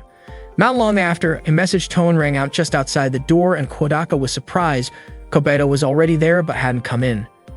As soon as Kobato opened the door, Sena shot a party streamer at her and wished her a happy birthday. Yukimura and Rika did the same. Sena then brought out a birthday cake for Kobato. Kobato looked happy, but she was shocked to see the cake decorated with an image of herself and Sena. Yozora commented that Sena always did disgusting things. Sena responded by saying it was a cake filled with love. After Kodaka lit the candles, everyone sang the birthday song, but they were totally out of sync. Some called her just Kobato. Others said, "Dear Kobato," and someone even said, "Boss's little sister."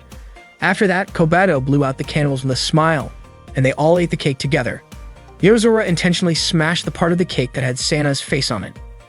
Kobato received several birthday presents: a book from Yozora, some aromatherapy candles from Rika, a protective charm from Yukimura, and meat from Sena.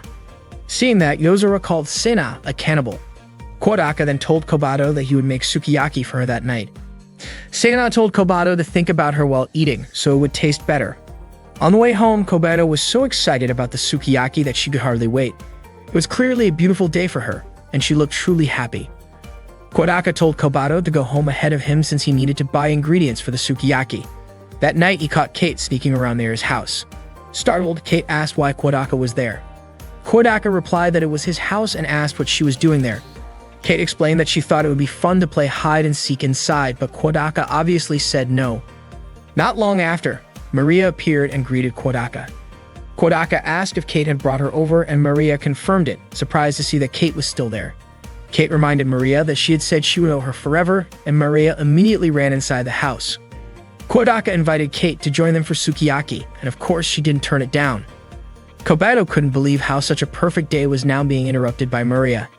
It was Kate's first time meeting Kobato, and she commented that Kobato was the biological little sister of her older brother. Kobato was shocked to hear Kate refer to Kodaka that way.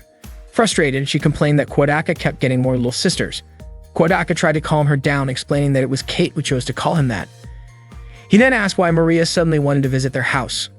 Kate said that Maria had something for Kobato. Kobato responded sarcastically, questioning why a cursed church caretaker had come to the house of the Princess of the Night. Kate asked if Kobato was okay, and Kodaka told her not to worry since Kobato was always like that. Kate then told Maria to give Kobato her present. Maria got annoyed that Kate said it out loud but handed over the gift anyway, telling Kobato to be thankful since she had come all that way just to give her something. According to her, birthdays were an exception, so even vampires got presents. It turned out to be a key-shaped necklace. Maria said Kobato was a wicked creature, and with the help of holy power, she could become a good girl. Kobato replied, asking if Maria seriously thought divine power could restrain her. As usual, the two of them started bickering. Kodaka served the sukiyaki at the table. Maria was overjoyed and said it was delicious, quickly jumping in to help set the plates. Kodaka reminded Kobato to thank Maria. Kobato quietly said thank you and asked Maria to repeat it because she claimed she didn't hear. After the meal, both Kobato and Maria fell asleep on the couch. Kate thanked Kodaka for the trouble, while Kodaka was left wondering how they had gone through 2 kilograms of meat when he only got to eat 2 slices himself. After having a full meal, Kate started to feel sleepy and asked if she could stay over. Kodaka allowed her to, though he found himself wondering whether she was really just 15 years old. Kate explained that she had actually turned 16 last week, and she showed him a gift she had received from Maria, a pendant made from a hardened cricket. Kobato, on the other hand, had received a matching key necklace with Maria. Kodaka commented that it seemed like Kate had been through a lot. Kate replied that it was simply her responsibility as the older sister. Around that time, Maria woke up, and Kate let her know that they were staying at Kodaka's place for the night. She then told Maria to go take a bath, but Maria insisted on bathing with Kodaka instead. Kate ended up dragging Maria away, while Kodaka quickly went to prepare some clean clothes for her. Not long after, a commotion broke out between Kobato and Kate in the bathroom. As he knocked on the bathroom door, Maria suddenly ran out and headed toward Kobato's room. At that moment, Kodaka accidentally saw Kate undressed in the bathroom. Kate called him a pervert, and Kodaka immediately placed the clothes down and shut the door right away. He apologized sincerely, and Kate forgave him right away, saying she knew it was an honest mistake and there was no bad intention behind it. She told him he was a good guy. No wonder Pegasus liked him. Curious, Kodaka asked if Kate was friends with Pegasus. It turned out they were fishing buddies and both loved catching salmon. Kate even invited Kodaka to join her next time she went fishing. The next morning, Kate said goodbye as she got ready to head home. Before leaving, she told Kodaka that she wished he were really her older brother, or maybe that they had some other kind of connection. But unfortunately, she said, Kodaka already belonged to Sena. Kodaka didn't quite understand what she meant by that at the time, and it wasn't until later that it finally hit him. That day, Kodaka expressed his gratitude to the members of the Friendship Club for celebrating Kobato's birthday party the day before. He mentioned that Kobato seemed very happy during the celebration, which made him thankful to everyone. Sena was surprised and wondered why Kodaka was doing something so embarrassing. Yozora said that the birthday party had indeed been very enjoyable and she encouraged them all to make friends so they could celebrate together like that. The party reminded Kodaka how joyful it was to have friends, which made him feel more motivated. Sena said that this had been their plan from the start, and Yukimura agreed with Kodaka's statement. Rika then reminded them to continue preparing for the cultural festival. Kodaka was not fully prepared yet, but he already understood what Rika meant. Shortly after, Kodaka took Kobato to the club room. Sena felt happy and even wanted to lick her, but Yozora immediately slapped her face. At that moment, Yukimura was writing down several plans for the festival preparations. Yozora asked what was meant by a cat cafe. Rika explained that it was a type of cafe where visitors could relax while playing with cats. Rika then wondered if such a paradise really existed in this rotten world. Kodaka asked Sena if it was true that her class would perform a presentation titled A History of Tuya City. Sena said that she had suggested a special presentation about the great goddess Sena, but the girls in her class had rejected the idea, which made her upset. Yozora proposed that they cancel the exhibition because it sounded boring. Kodaka disagreed because that was their main idea, but everyone else agreed to cancel it. Even Kobato said their decision was the right one.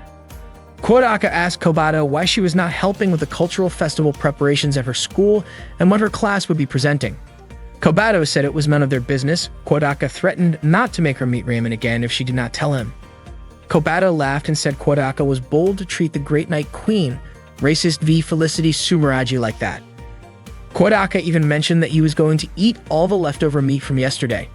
Hearing that, Kobato finally revealed that her class would be showing a film for the school festival. Kodaka asked what role she would play. Kobato shyly said that her friends had chosen her for the lead role. Kodaka praised her for that, and Sena could not wait to watch the film. Kodaka then asked if it was a problem that the lead actress was someone like Kobato. He suspected that Kobato might be trying to avoid the role. Kodaka advised her to take the role seriously, especially since it was the lead. He also said many people did not get any roles, so this was a great opportunity for her. Kodaka encouraged Kobato to do her best, saying that it meant others needed her, and that was a good thing. Kobato agreed. Kodaka called Kobato his beloved Great Night Queen, racist v. Felicity Sumeragi. Hearing that, Kobato immediately smiled and hurried off to her school. Yozora then decided that their club should make a film for the school festival, and everyone agreed with the idea. Rika asked what theme they would choose. Yozora said she was willing to write the script, but Sena refused, saying she was sure that if Yozora wrote it, the result would be a mess. Yozora was surprised and asked if Sena did not trust her artistic soul. Kodaka reminded everyone of what had happened when they wrote a novel before. Yozora admitted that she was at fault back then and asked for their suggestions. Kodaka proposed that there should be no rape scenes. Yozora was shocked, and Sena had already guessed that Yozora would want to use that theme. Suddenly, Maria came into the club room. Rika told her to ask everyone for advice. Kodaka suggested making a story about a transfer student who initially had no friends because the other students misunderstood her, but in the end, the transfer student became popular at the school. Sena admitted that she didn't want to take a role unless it was a good one. Maria said that for her, the most important thing was having delicious food. Yukimura won the role of a samurai. Rika wanted to add a scene featuring a romantic relationship between two men. Kodaka then asked if all of those ideas could be combined into one. Yozora was confident that she could create a masterpiece out of it.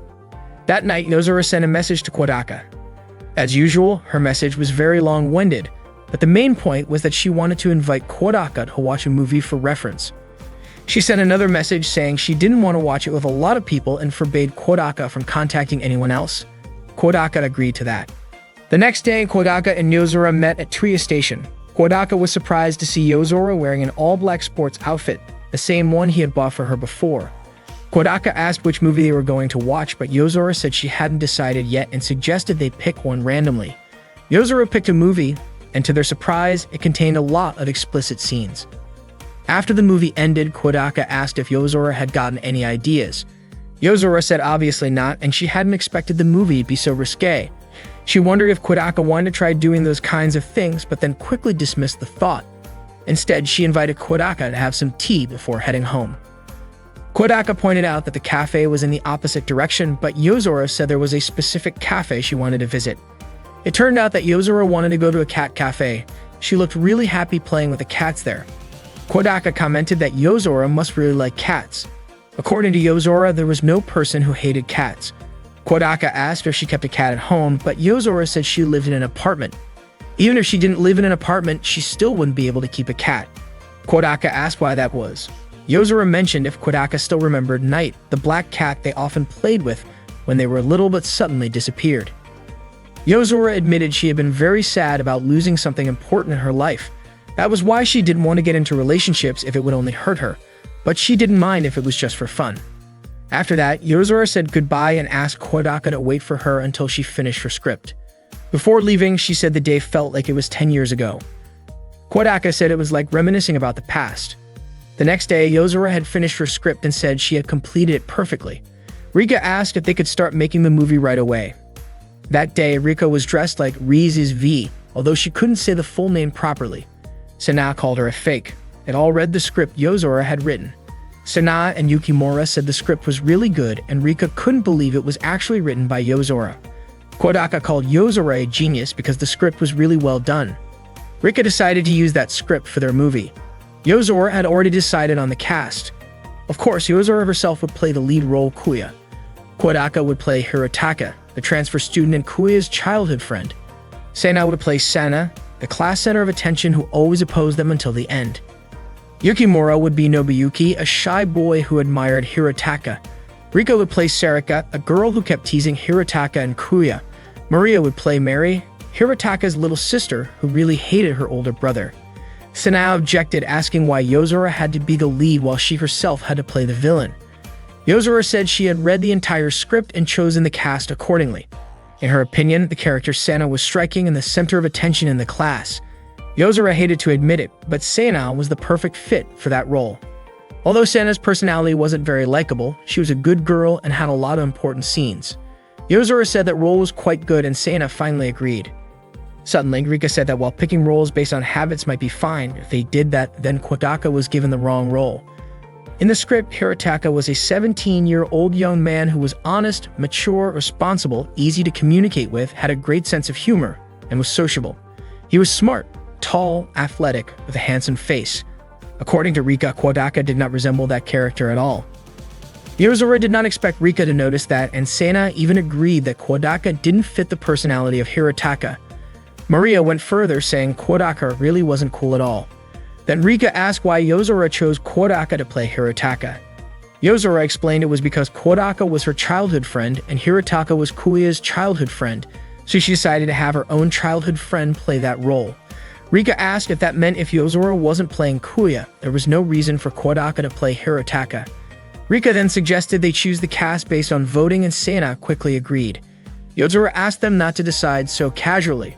Rika questioned if Yozora lacked confidence in not playing Kuya herself. Eventually, Yozora agreed as she had already expected things to turn out that way. After the vote, the decision was made. Yukimura would play Kuya, Yozora would play Hirotaka, Maria would take on Sana as Sarika, Rika as Nobuyuki, and Kodaka would play Mary, Hirotaka's younger sister. Kodaka asked why things ended up like that. He was confused about who actually chose him to play a younger sister's role. He suspected Sana was behind it. Sana explained she thought it would be interesting. According to Sana, she wasn't the only one who voted for Kodaka as Mary. There were actually 2 votes, including Maria's. Maria reasoned that since Kodaka always played the older brother to her, it would be nice if he could take on a different role for a change. Rika realized that after mixing everyone's ideas, the results just became weird. Kodaka also said it was impossible for him to play a younger sister. He suggested they revote. Suddenly, Yukimura was seen crying. Seeing that, Kodaka encouraged him, and Yukimura promised to give his best. Yozora then said she would change Mary into a younger brother. Sana apologized for troubling Yozora. Yozora instead called her annoying and asked if Sana was feeling unwell. Sana felt bad for causing Yozora extra work by having to rewrite the script. Yozora said changing the character from a younger sister to a younger brother wasn't difficult. The next day, Yozora handed out the new script. However, the story was completely changed. Sana wondered why Kotaru had to become Kuya's twin brother, when originally he was supposed to just replace Mary. Rika pointed out that Kotaru's role actually increased and became more important in the story, while the interactions between Hirotaka and Kuya felt awkward. Yozora explained that Hirotaka and Kuya were not actually friends because to Hirotaka, Kuya was a friend of a friend. Since Hirotaka always hung out with Kotaru, the 3 of them ended up spending a lot of time together. Kodaka felt sorry for Kuya and wondered why they didn't just become friends as a trio. Yozora said that a friend of a friend wasn't really a friend. According to her, they weren't 3 friends but 2 friends plus 1 outsider. Kodaka mentioned that he might have experienced something like that before. Sena asked why Yozora made Kuya the loner when she could have made Kotaru the loner instead, which wouldn't have changed the story much. Yozora said she couldn't do that because it was natural for Hirotaka and Kotaru to be friends. Sena guessed it was because Kodaka was Yozora's childhood friend and Yozora didn't deny it. Sena said that such an old-fashioned story no longer had any relevance. Yozora looked annoyed. Sena added that even if Yozora and Kodaka were once friends, it didn't matter anymore and wasn't Yozora's job to rewrite the script. Yozora said she understood how Sena felt. However, Sena insisted it had nothing to do with that and asked Yozora not to get stuck in the past and to focus on what needed to be done now. Yozora began to cry and said she wished Sena didn't exist. Then she shouted, calling Sena stupid before walking away. Sena admitted that she really hated Yozora, but never wished she didn't exist. As Kodaka was about to go home, he ran into Yozora on the stairs while she was heading back to the club room to grab her bag. Yozora asked him which he would choose, Hirotaka, Kuya's friend, or Kotaru's friend. Kodaka said he did not really mind as long as the storyline remained interesting. Yozora then said that she wanted to be Kodaka's childhood friend in the film. She asked which was more important to him, 10 years ago or the present time. Kodaka could not answer, so asked Yozora again. Yozora clearly chose 10 years ago. Kodaka then asked if the present time did not matter to her, which made Yozora feel confused. The next day, Yozora rewrote the film script. Sena said the script was good, Rika also liked it, and Yukimura described it as truly amazing. Since no one had any objections, Yozora decided to start filming right away. That day after school, the members of the neighbors' club were filming scenes for their movie. The shoot took place in a classroom, starting with the scene where Hirotaka arrives at school as a transfer student and meets Kuya for the first time. Once the classroom scenes were done, they moved on to the next part of the shoot in the schoolyard. Yozora took on the role of director, Rika handled the camera, and the others assisted with lighting. That afternoon, Rika informed Yozora that the sun was already setting, and they wouldn't be able to continue filming. Yozora then told everyone that the filming for the day was over, and they would pick it up again the next day after school. She reminded them not to be late because they were running out of time. The rest of the club reluctantly agreed, and Yozora encouraged them to stay motivated. The next day, Kodaka was on his way to the club room. There weren't any scenes that day for Kotaru, but he was still happy to help with lighting and other behind-the-scenes work. On the way, Kodaka noticed the exam results posted on the bulletin board. Sena had ranked first with a score of 895 out of a possible 900. Kodaka was surprised she had scored that high. Yozora had the highest score in their class and ranked 7th in their grade. While he was looking at the board, a girl nearby recognized Kodaka and casually referred to him as Sena's boyfriend. She went on to say that Sena was her rival. Curious, Kodaka asked who the girl was since he didn't recognize her. The girl called him rude just like Sena and then introduced herself as Aoi from class 2 to 3. She was the student council treasurer and also ranked 2nd in their grade. Kodaka realized that Aoi was in the same class as Sena. Kodaka commented that it was impressive how Aoi held both the 2nd highest grade and a student council position. However, Aoi accused him of being sarcastic since her scores had always been just below Sena's since last year. Kodaka admitted he didn't even know what Aoi's scores were the previous year, but he still genuinely thought she was impressive. It was just unfortunate she was competing against the wrong person.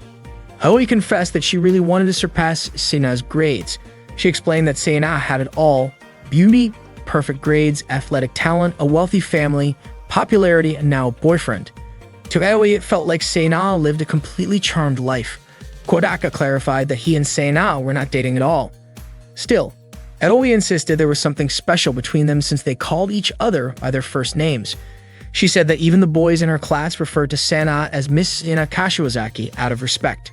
What frustrated Aoi was that while she worked so hard, Sena ended up with a cool guy like Kodaka, and that made her feel jealous. Kodaka was caught off guard when Aoi called him cool. She explained that no matter how you looked at him, he came across that way. His dyed blonde hair made him look tough, and the way he cuffed his pants gave off a stylish vibe. She had noticed that a lot of cool guys looked a little rough around the edges. Kodaka felt oddly happy as it was the first time someone had ever said that to him. Aoi, still flustered, was surprised at the look on Kodaka's face. She added that not only was he cool, but he also had a good sense of humor, which made him a perfect match for Sena, though that fact really annoyed her. After saying her piece, Aoi walked away. Kodaka couldn't help but think he'd run into another strange person. When he arrived at the club room, only Sena was there. Yozora and Rika were out scouting locations for their next shoot. They wanted to find a spot by the ocean to film a sunset scene. Kodaka told Sena that he had just met Aoi. Sena, surprisingly, had no idea who Aoi was, even though they were classmates. Kodaka then described Aoi's appearance, and Sena vaguely recalled someone like that being in her class. Apparently, she only remembered the names of the people sitting next to and behind her. Sena remarked that Kodaka should not have gotten involved. She claimed there were only two kinds of girls in the world: those who were pretty and got along with her, and those she considered trashy and didn't bother remembering. She said there was no need to know the names of foolish girls. Kodaka pointed out that Aoi ranked just below her, but Sena didn't care about other people's grades and didn't even know where the exam results were posted. Kodaka figured that Sena probably never looked at the exam results announcement. According to her, it did not matter because she always believed she would be ranked first anyway. Kodaka asked how she studied, whether she took private lessons. Sena explained that all she did was listen to the lessons in class and do her homework. In fact, the study session they had together before the exam was the first time she had ever actually studied for a test, and she found it pretty fun. Then Sena asked Kodaka what was going on with Aoi, but Kodaka decided not to tell her. He realized that Sena was not particularly enthusiastic about things she found uninteresting, but when it came to things she liked, she got intensely serious, almost to a terrifying level. Even when it came to someone she disliked like Yozora, Sena went as far as collecting photos of her and keeping them in her room, almost like she was stalking her. Sena was both free-spirited and assertive. She did whatever she wanted as long as she felt like it. And she had this natural talent to do everything with ease, just like a real-life princess. No wonder other girls did not like her. Kodaka thought to himself that he was pretty lucky to be close to her. Not long after, Rika and Yozora came back to the club room. Rika said that they had found a good location. Yozora turned off the TV and told Sena to get ready to film. The scene they were shooting this time was the one where Hirotaka fought Kuya on the sand. Kodaka asked Rika if she was sure about using a playground as the set. Rika said she would edit it later with CGI to make it look like a beach. After the shoot wrapped up, Kodaka was about to head home when he ran into Pegasus. Pegasus greeted him and mentioned that the cultural festival had been fun. He said he had heard that the Negros Club was making a movie for it. Watching movies reminded him of how he used to take Kodaka's dad to the theater all the time. Then Pegasus asked how things were going between Kodaka and Sena. That left Kodaka confused, which made Pegasus laugh. Kodaka asked what kind of relationship he was referring to. Pegasus told him to stop pretending and said that, as far as he knew, Kodaka and Sena were dating. Kodaka explained that they were not in a relationship, which shocked Pegasus. After saying he had something to take care of, Pegasus quickly said goodbye, ran off, and yelled out loud, asking what all of that even meant. The next day, just as Kodaka arrived at the club room, Sena immediately pulled him aside, saying she needed to talk. She took him to the church and said that her father had assumed they were dating. Kodaka admitted he had been surprised when Pegasus asked him about that. He then asked Sena why Pegasus would even think that. Sena explained that the tickets to the amusement park back then were actually given to her by her father. After she got those tickets, she told her father that with them, she could make Kobato her little sister, which led to a misunderstanding. Kodaka still did not quite get it. Sena then explained that if she and Kodaka got married, Kobato would automatically become her sister. She said she had not really thought it through because she was too excited at the time. She remembered her father asking her a couple of questions like whether she wanted Kobato as a little sister, and if the two of them got along. Naturally, Sena answered that they got along great, thinking he was referring to her and Kodaka. Kodaka asked if she had explained everything to her father, and Sena nodded. Kodaka felt relieved that Pegasus now understood it was all just a misunderstanding, but he also felt a little bad for him because of it. Sena, however, said that the real issue was just beginning. She revealed that apparently the two of them were already engaged. In fact, their fathers had arranged it when they were kids. It was basically an arranged marriage. There was even a contract signed with their thumbprints. The prints were tiny and looked kind of cute. Kodaka was surprised that it had gone that far. He admitted that he had no memory of any of it, and neither did Sena. Then she showed him a photo of them as kids playing together, proving that they had indeed met once when they were little. Kodaka suggested they talk seriously about the whole marriage thing. He believed they did not need to worry about a contract that had been made without their consent. Sena agreed, saying it was just something their dads had randomly decided on without asking them first. Kodaka figured that his father had probably forgotten about the whole thing, so he suggested to Sena that they just let it go. That response, however, left Sena feeling a bit disappointed. She said she would still consider Kobato her little sister even without marrying Kodaka. Kodaka then suggested they head back to the clubroom. When they returned to the clubroom, Yozora looked irritated because they had taken so long. She asked what they had been up to. Sena replied that it wasn't anything important and said they should start filming. Yozora mentioned that they would be filming outside on the field. Not long after, Maria burst in and gave Kodaka a big hug, clearly excited that they would be filming together again that day.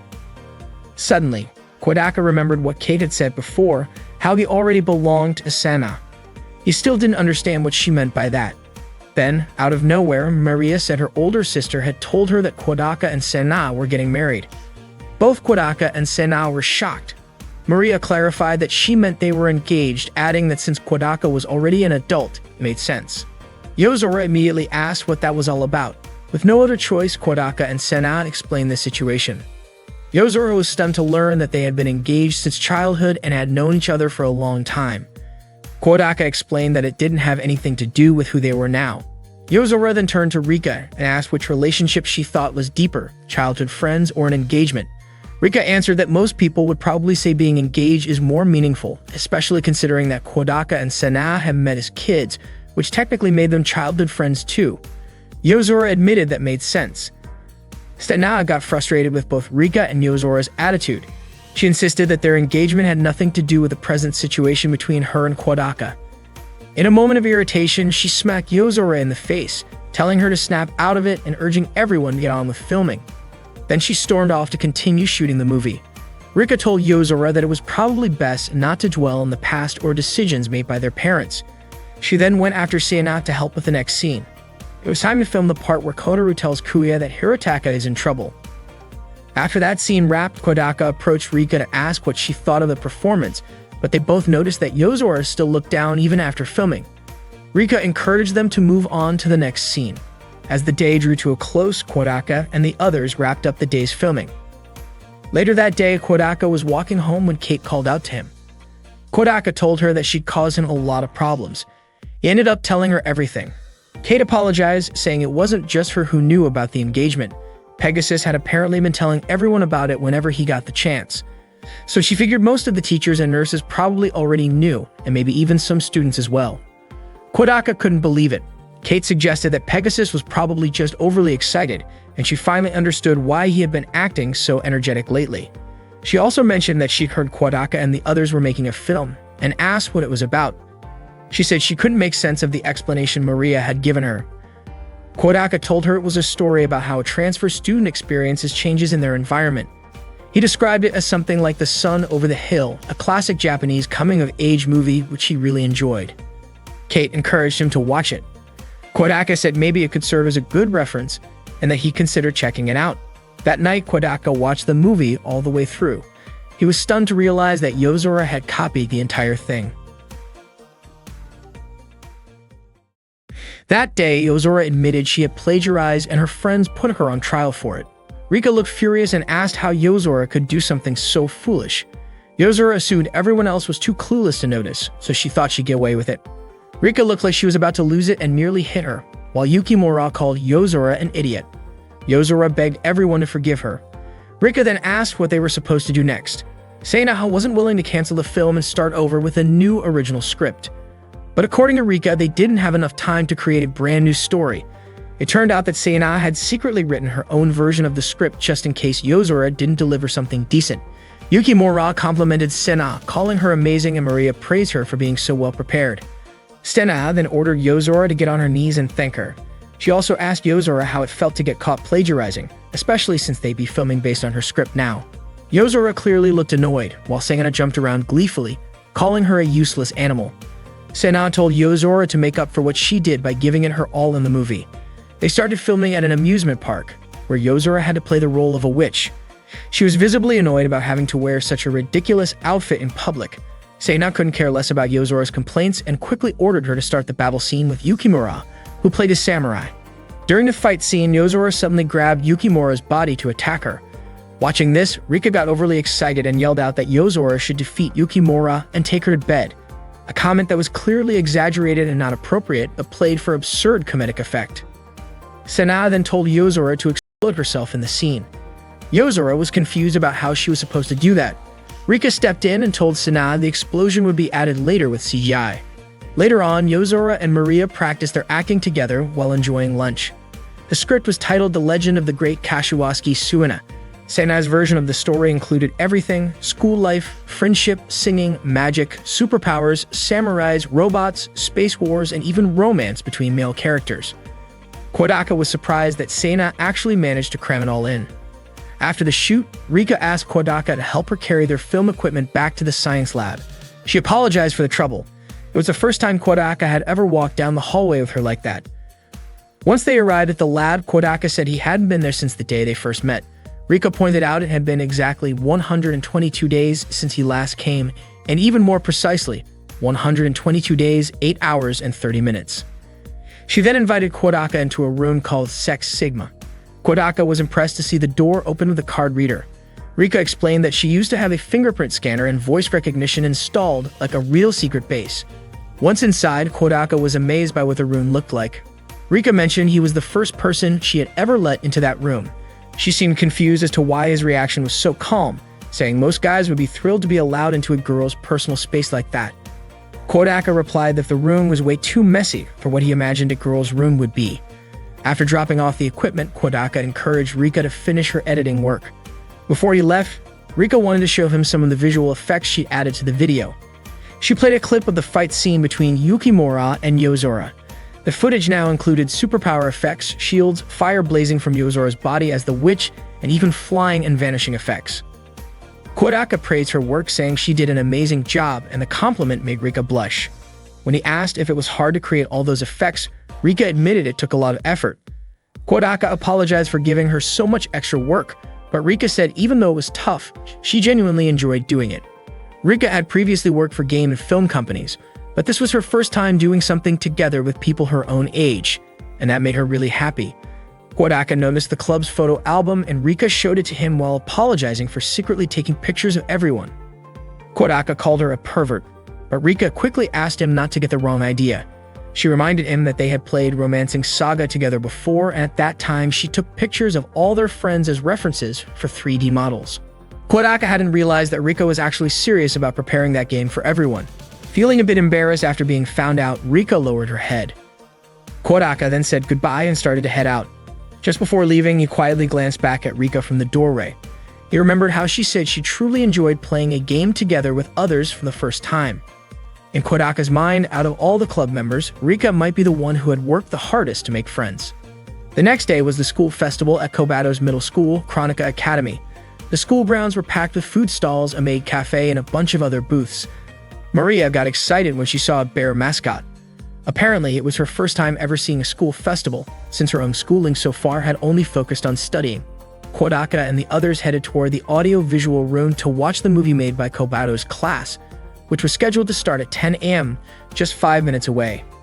Kodaka asked Sana where the audio-visual room was, but Sana looked confused and asked why he was asking her. Kodaka pointed out that she had gone to that school 2 years ago. It turned out that Sana didn't attend middle school at Chronica. She had gone to a public middle school near her house. Sana insisted that it wasn't the right time to be talking about that. They quickly made their way to the audio-visual room. When they arrived, the movie was just about to begin. The story followed Kobato, who played a beautiful princess living in a castle. Many men came to propose to her, but she couldn't decide on one. So she announced a challenge. Whoever could retrieve a legendary treasure guarded by a dragon at the edge of the world would win her hand in marriage. Kodaka guessed the story was inspired by the tale of Princess Kaguya. Sana was absolutely hooked on the film, while Maria ended up sleeping through most of it. In the final scene, Kobato flew off to the moon, leaving everyone behind. Kodaka thought it was actually better than the film their own club had made. When the movie ended, the entire audience clapped. Sana even shouted out how amazing Kobato was. After they left the audio-visual room, Yukimura told Kodaka that Kobato really was incredible. Rika pointed out that although newer films often relied on the latest special effects, using that retro style actually worked really well. Yozora mentioned that there was a lot they could take as inspiration for their own film. Sena gushed that Kobato was adorable and totally fit the role of a princess. Not long after, they overheard Kobato's classmates saying how cool she was and how the movie had managed to keep the audience completely focused. They said it was a great first-time performance, and if the film got more attention, the seats would definitely fill up. As soon as Kobato came out of the audio-visual room, Sena ran up to her and hugged her tightly.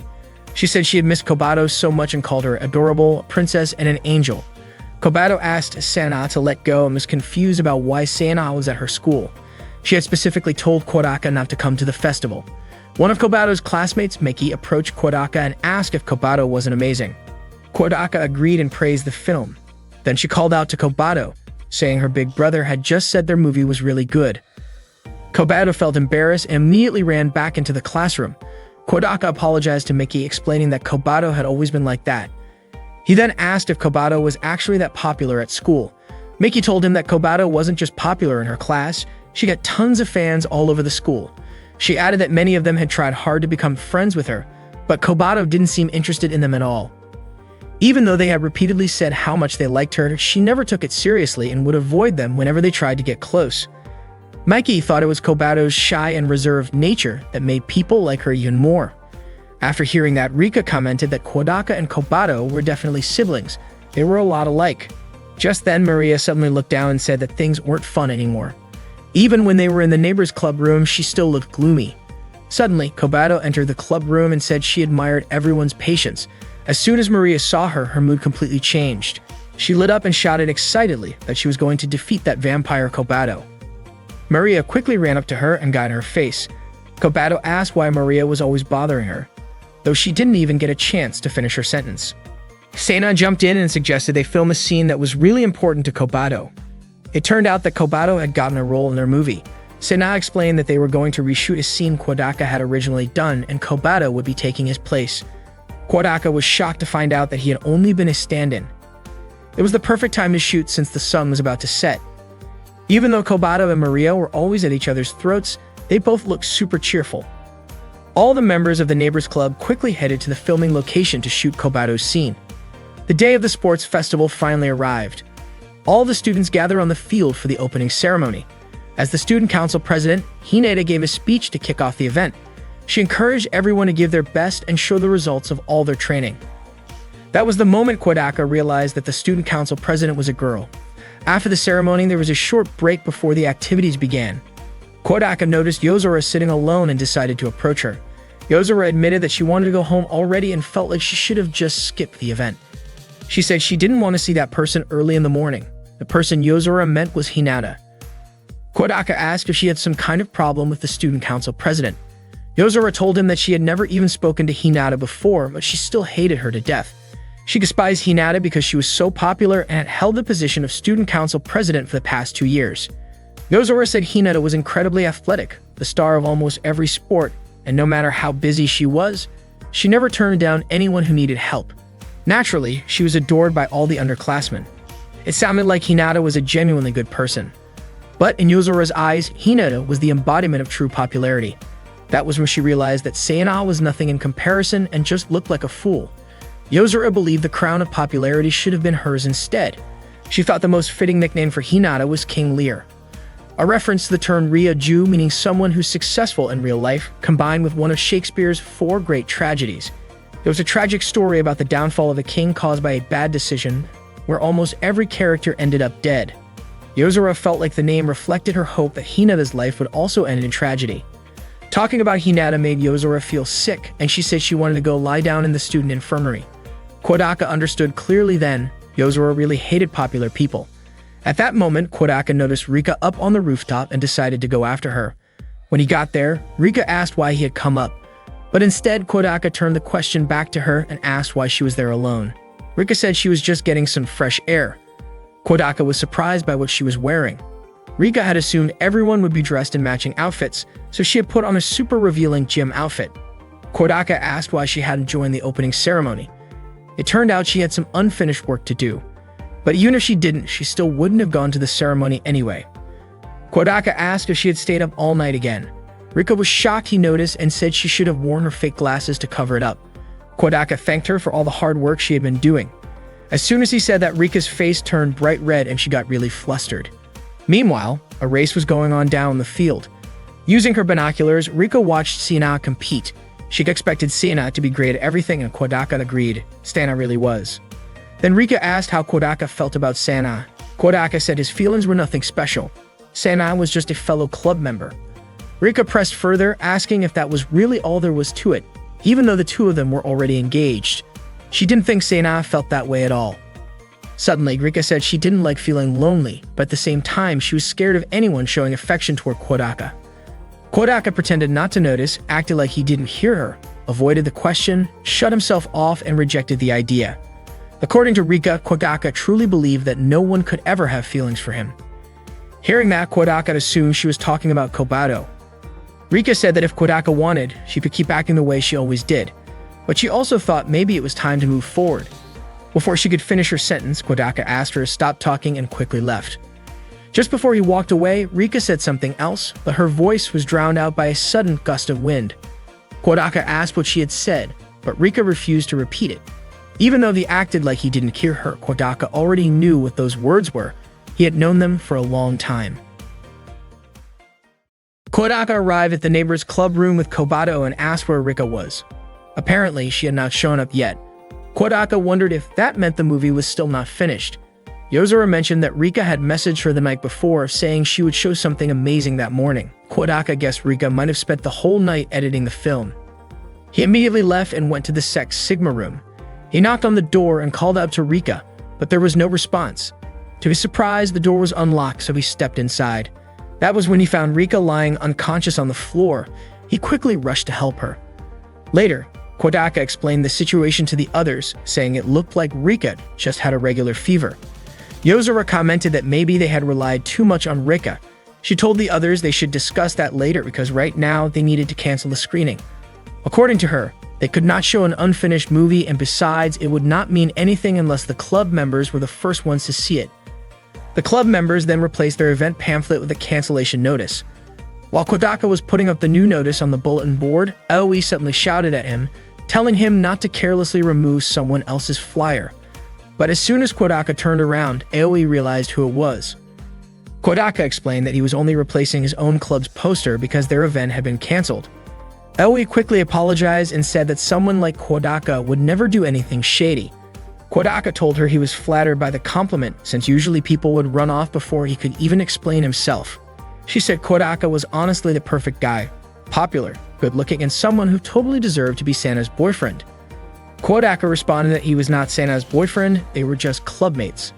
Aoi said this was her first time hearing about the neighbor's club and was curious about what kind of club it was. Kodaka replied that he was in a hurry, and Aoi apologized for holding him up. Kodaka then headed to the student infirmary to check on Rika. By then, she was already awake. She said she was ready to be pampered a little. Kodaka told her their movie screening had been canceled. Rika was disappointed since it was so close to being finished. Kodaka said it would not have mattered if she collapsed again. Rika asked if they could still show the movie even if it was only 95% complete. Kodaka told her they could not do that since it would not be meaningful unless the 7 of them were the first ones to see it, just like Yozora wanted. Rika was surprised to hear that was what Yozora said. Kodaka admitted that the rest of them were also surprised and moved by it. Rika got emotional and hid under the blanket. Then, trying to lighten the mood, Rika jokingly said if Kodaka ever wanted to do something inappropriate, he might as well do it right then. Kodaka looked confused and asked what she would do if he actually went through with it. Rika confidently said he would never do anything like that. She asked him instead to read her a book until she fell asleep. The book she handed him turned out to be a novel about romance between boys. Rika begged him, saying it was exactly what she needed at that moment. Kodaka finally gave in and called her way too pervy. The moment he opened the book, he was shocked by the risque illustrations. Rika thanked him and asked him to read from a page she had bookmarked. Kodaka started reading it out loud in a slow voice because he was embarrassed by all the suggestive lines. Rika told him to read it properly, with more emotion and a louder voice. At one point, Kodaka came across the phrase "yaw hole" and asked what that meant. Rika was surprised he did not know, considering he was a guy. Kodaka explained that such a thing did not actually exist, which completely stunned Rika. She admitted she had never seen a real male body before and had never had a friend who could explain stuff like that to her. Rika asked if Kodaka really didn't have that kind of opening and even said she wanted to see his body.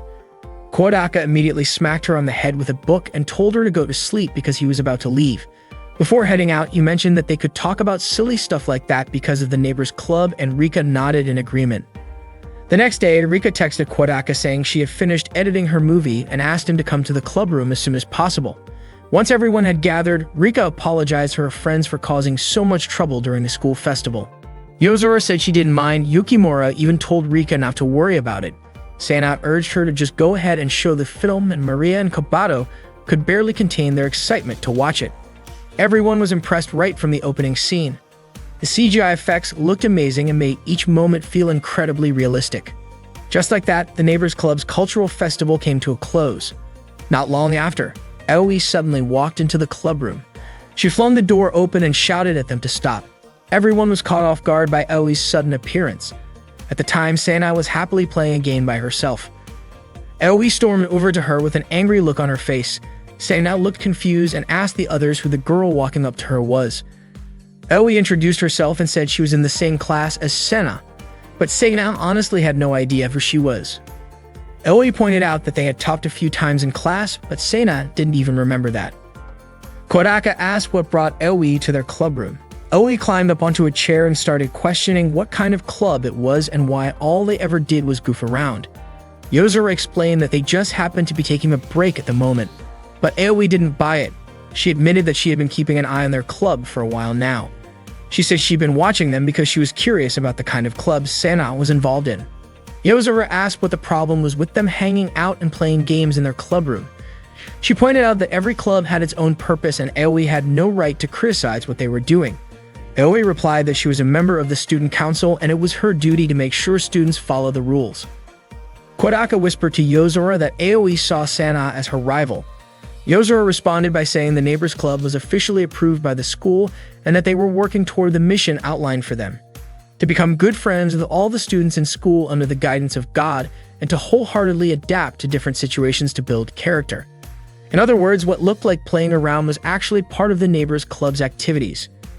Yozora added that reading books and playing games were all ways for them to become better friends and be someone who could connect with others. She was also sure that Aoi wanted the same thing: a friend who was smart, fun to be around, and dependable. According to Yozora, every member of the Neighbors Club was working toward being that kind of friend. Aoi agreed that having a friend like that would make life more meaningful. However, she said that what she saw happening in that room looked completely different from what Yozora described. Yozora responded by saying that was just Aoi's opinion and asked whether the student council had the right to judge a club as bad based solely on personal opinion. Aoi then pointed out that Yukimura and Rika's outfits violated the school dress code. She referenced the school handbook, section 5, which stated that students must wear their uniforms when entering, exiting, and while at school. Yozora countered by telling her to look again at section 5, paragraph 4, which outlined exceptions to the uniform policy, specifically that the rule did not apply during club activities. Aoi once again denied that the rule should apply only to team uniforms and sportswear. Yozora then suggested that Aoi should revise the school regulations to make them clearer. Kobato said that human laws could not restrain her. Kodaka pointed out that this was because Kobato was still in middle school. Hearing that, Aoi scolded him, questioning why a middle schooler was in the club room. She also emphasized that only students enrolled at the school were allowed on campus. Naturally, Kobato became frightened after hearing that. Yozora admitted that Aoi had a point, but she questioned whether middle school students from the St. Chronica Academy were really not allowed on school grounds. She added that it felt strange to treat a club member's younger sister as an outsider, especially since their club room was in an area of the school that was open to the public. On top of that, she argued that there was nothing wrong with considering Kodaka's little sister an unofficial member of the club. Kobato finally felt relieved after hearing Yozora's explanation. Aoi felt cornered and left the room in tears. Still annoyed, Yozora called her a student council dog. She said talking to someone she didn't know had made her nervous. Not long after, Aoi returned to the Neighbors Club room and said she had found the reason why the club wasn't officially recognized. She cited paragraph 2 from the regulation on school hours. Any class or activity space without supervision is not allowed, which meant the real issue was the club advisor. Aoi then brought up club rule number 17, which stated an advisor must be a currently active teacher or another staff member. Yozora argued that paragraph 2 allowed his sister to serve as an advisor, but Aoi claimed that Maria was not a registered sister at the school. Only her older sister, Kate, appeared on the official roster. In other words, Maria was just a young girl who hung around the church and wasn't officially recognized. Yozora countered that their club form had already been approved. However, Aoi insisted that it had simply been an administrative error. Kodaka quickly called Kate to ask if Maria was his sister. Kate explained that Maria wasn't one, she was just helping out while learning about social life in the community. Kodaka then asked why Maria called herself a sister. Kate replied that Maria was just making things up and she wore the sister's habit because it looked cute on her. Kodaka informed the rest of the group that Maria wasn't a real sister. Aoi said that without a proper advisor, the neighbor's club was unofficial and had to be disbanded, just like other meaningless clubs. Suddenly, Sena spoke up and said it wouldn't be a problem if Maria became the official advisor. She quickly left the club room to make a call. Meanwhile, Kodaka offered Aoi a cup of coffee. Just as she was about to take a sip, Sena returned to the room and announced that Maria had been approved to serve as a special trainee, essentially making her a sister. It turned out that Sena had called her father to ask about it. Maria was shocked to learn that she had actually become a real sister. Sena called her father again to finalize the paperwork and her father agreed. She mentioned it was the principal's decision, but Aoi still refused to accept it and kept arguing. Sena looked annoyed and called Aoi a stray dog. She wasn't afraid to threaten to dismantle the student council if they dared to disband the friendship club. Sena also told Aoi to be grateful because she had chosen a supervisor rather than ruining her own reputation. Despite this, Aoi still wouldn't back down. Sena firmly stated that the club belonged to her, and if Aoi kept barking on her territory, she would crush her like an insect. Sena even asked if Aoi wanted to be expelled from school because she was ready to make it happen. Aoi's expression suddenly turned fearful. She apologized to everyone and quickly left the clubroom. Yozora commented that a rich girl was abusing her power to push away anyone standing in her way, but at the same time, she saw Sena as someone really scary. Sena said all the issues were now settled and that she couldn't wait to get back to playing her game. Rika asked if Sena kicked Aoi out just so she could play her game sooner and treated her that way. Sena admitted it was true. Rika pointed out that Sena only cared about things that mattered to her. According to Sena, she didn't care about anyone who got in her way as long as she could remove them with her power. Anyone who dared to oppose her would be dealt with thoroughly. Kodaka actually felt sorry for Aoi, but with Sena and Yozora around, the friendship club would remain peaceful no matter who stood in their way. Sena then told Kodaka that her father had brought him up during their phone call and suggested that Kodaka should just marry her. Everyone was shocked to hear this. Sena said she had already thought about it. They had even talked about it before. They didn't have to worry about the promises between their parents. But Sena thought that promise was the only one not worth caring about because once they knew they were engaged, it felt like they'd never be able to get married. She admitted the engagement wasn't really important, but it seemed like she did want to marry Kodaka, especially since she also loved him. Kodaka was surprised by what Sena said. Sena scolded him for making her lose in the game. She suddenly realized that she had just said all that out loud. Then she smiled and said it didn't matter because sooner or later she was definitely going to tell Kodaka how she really felt. Sena admitted that those were basically her true feelings. Kodaka pretended to say that the game sound was too loud, so he hadn't heard what Sena just said. He quickly left the club room to avoid talking with her.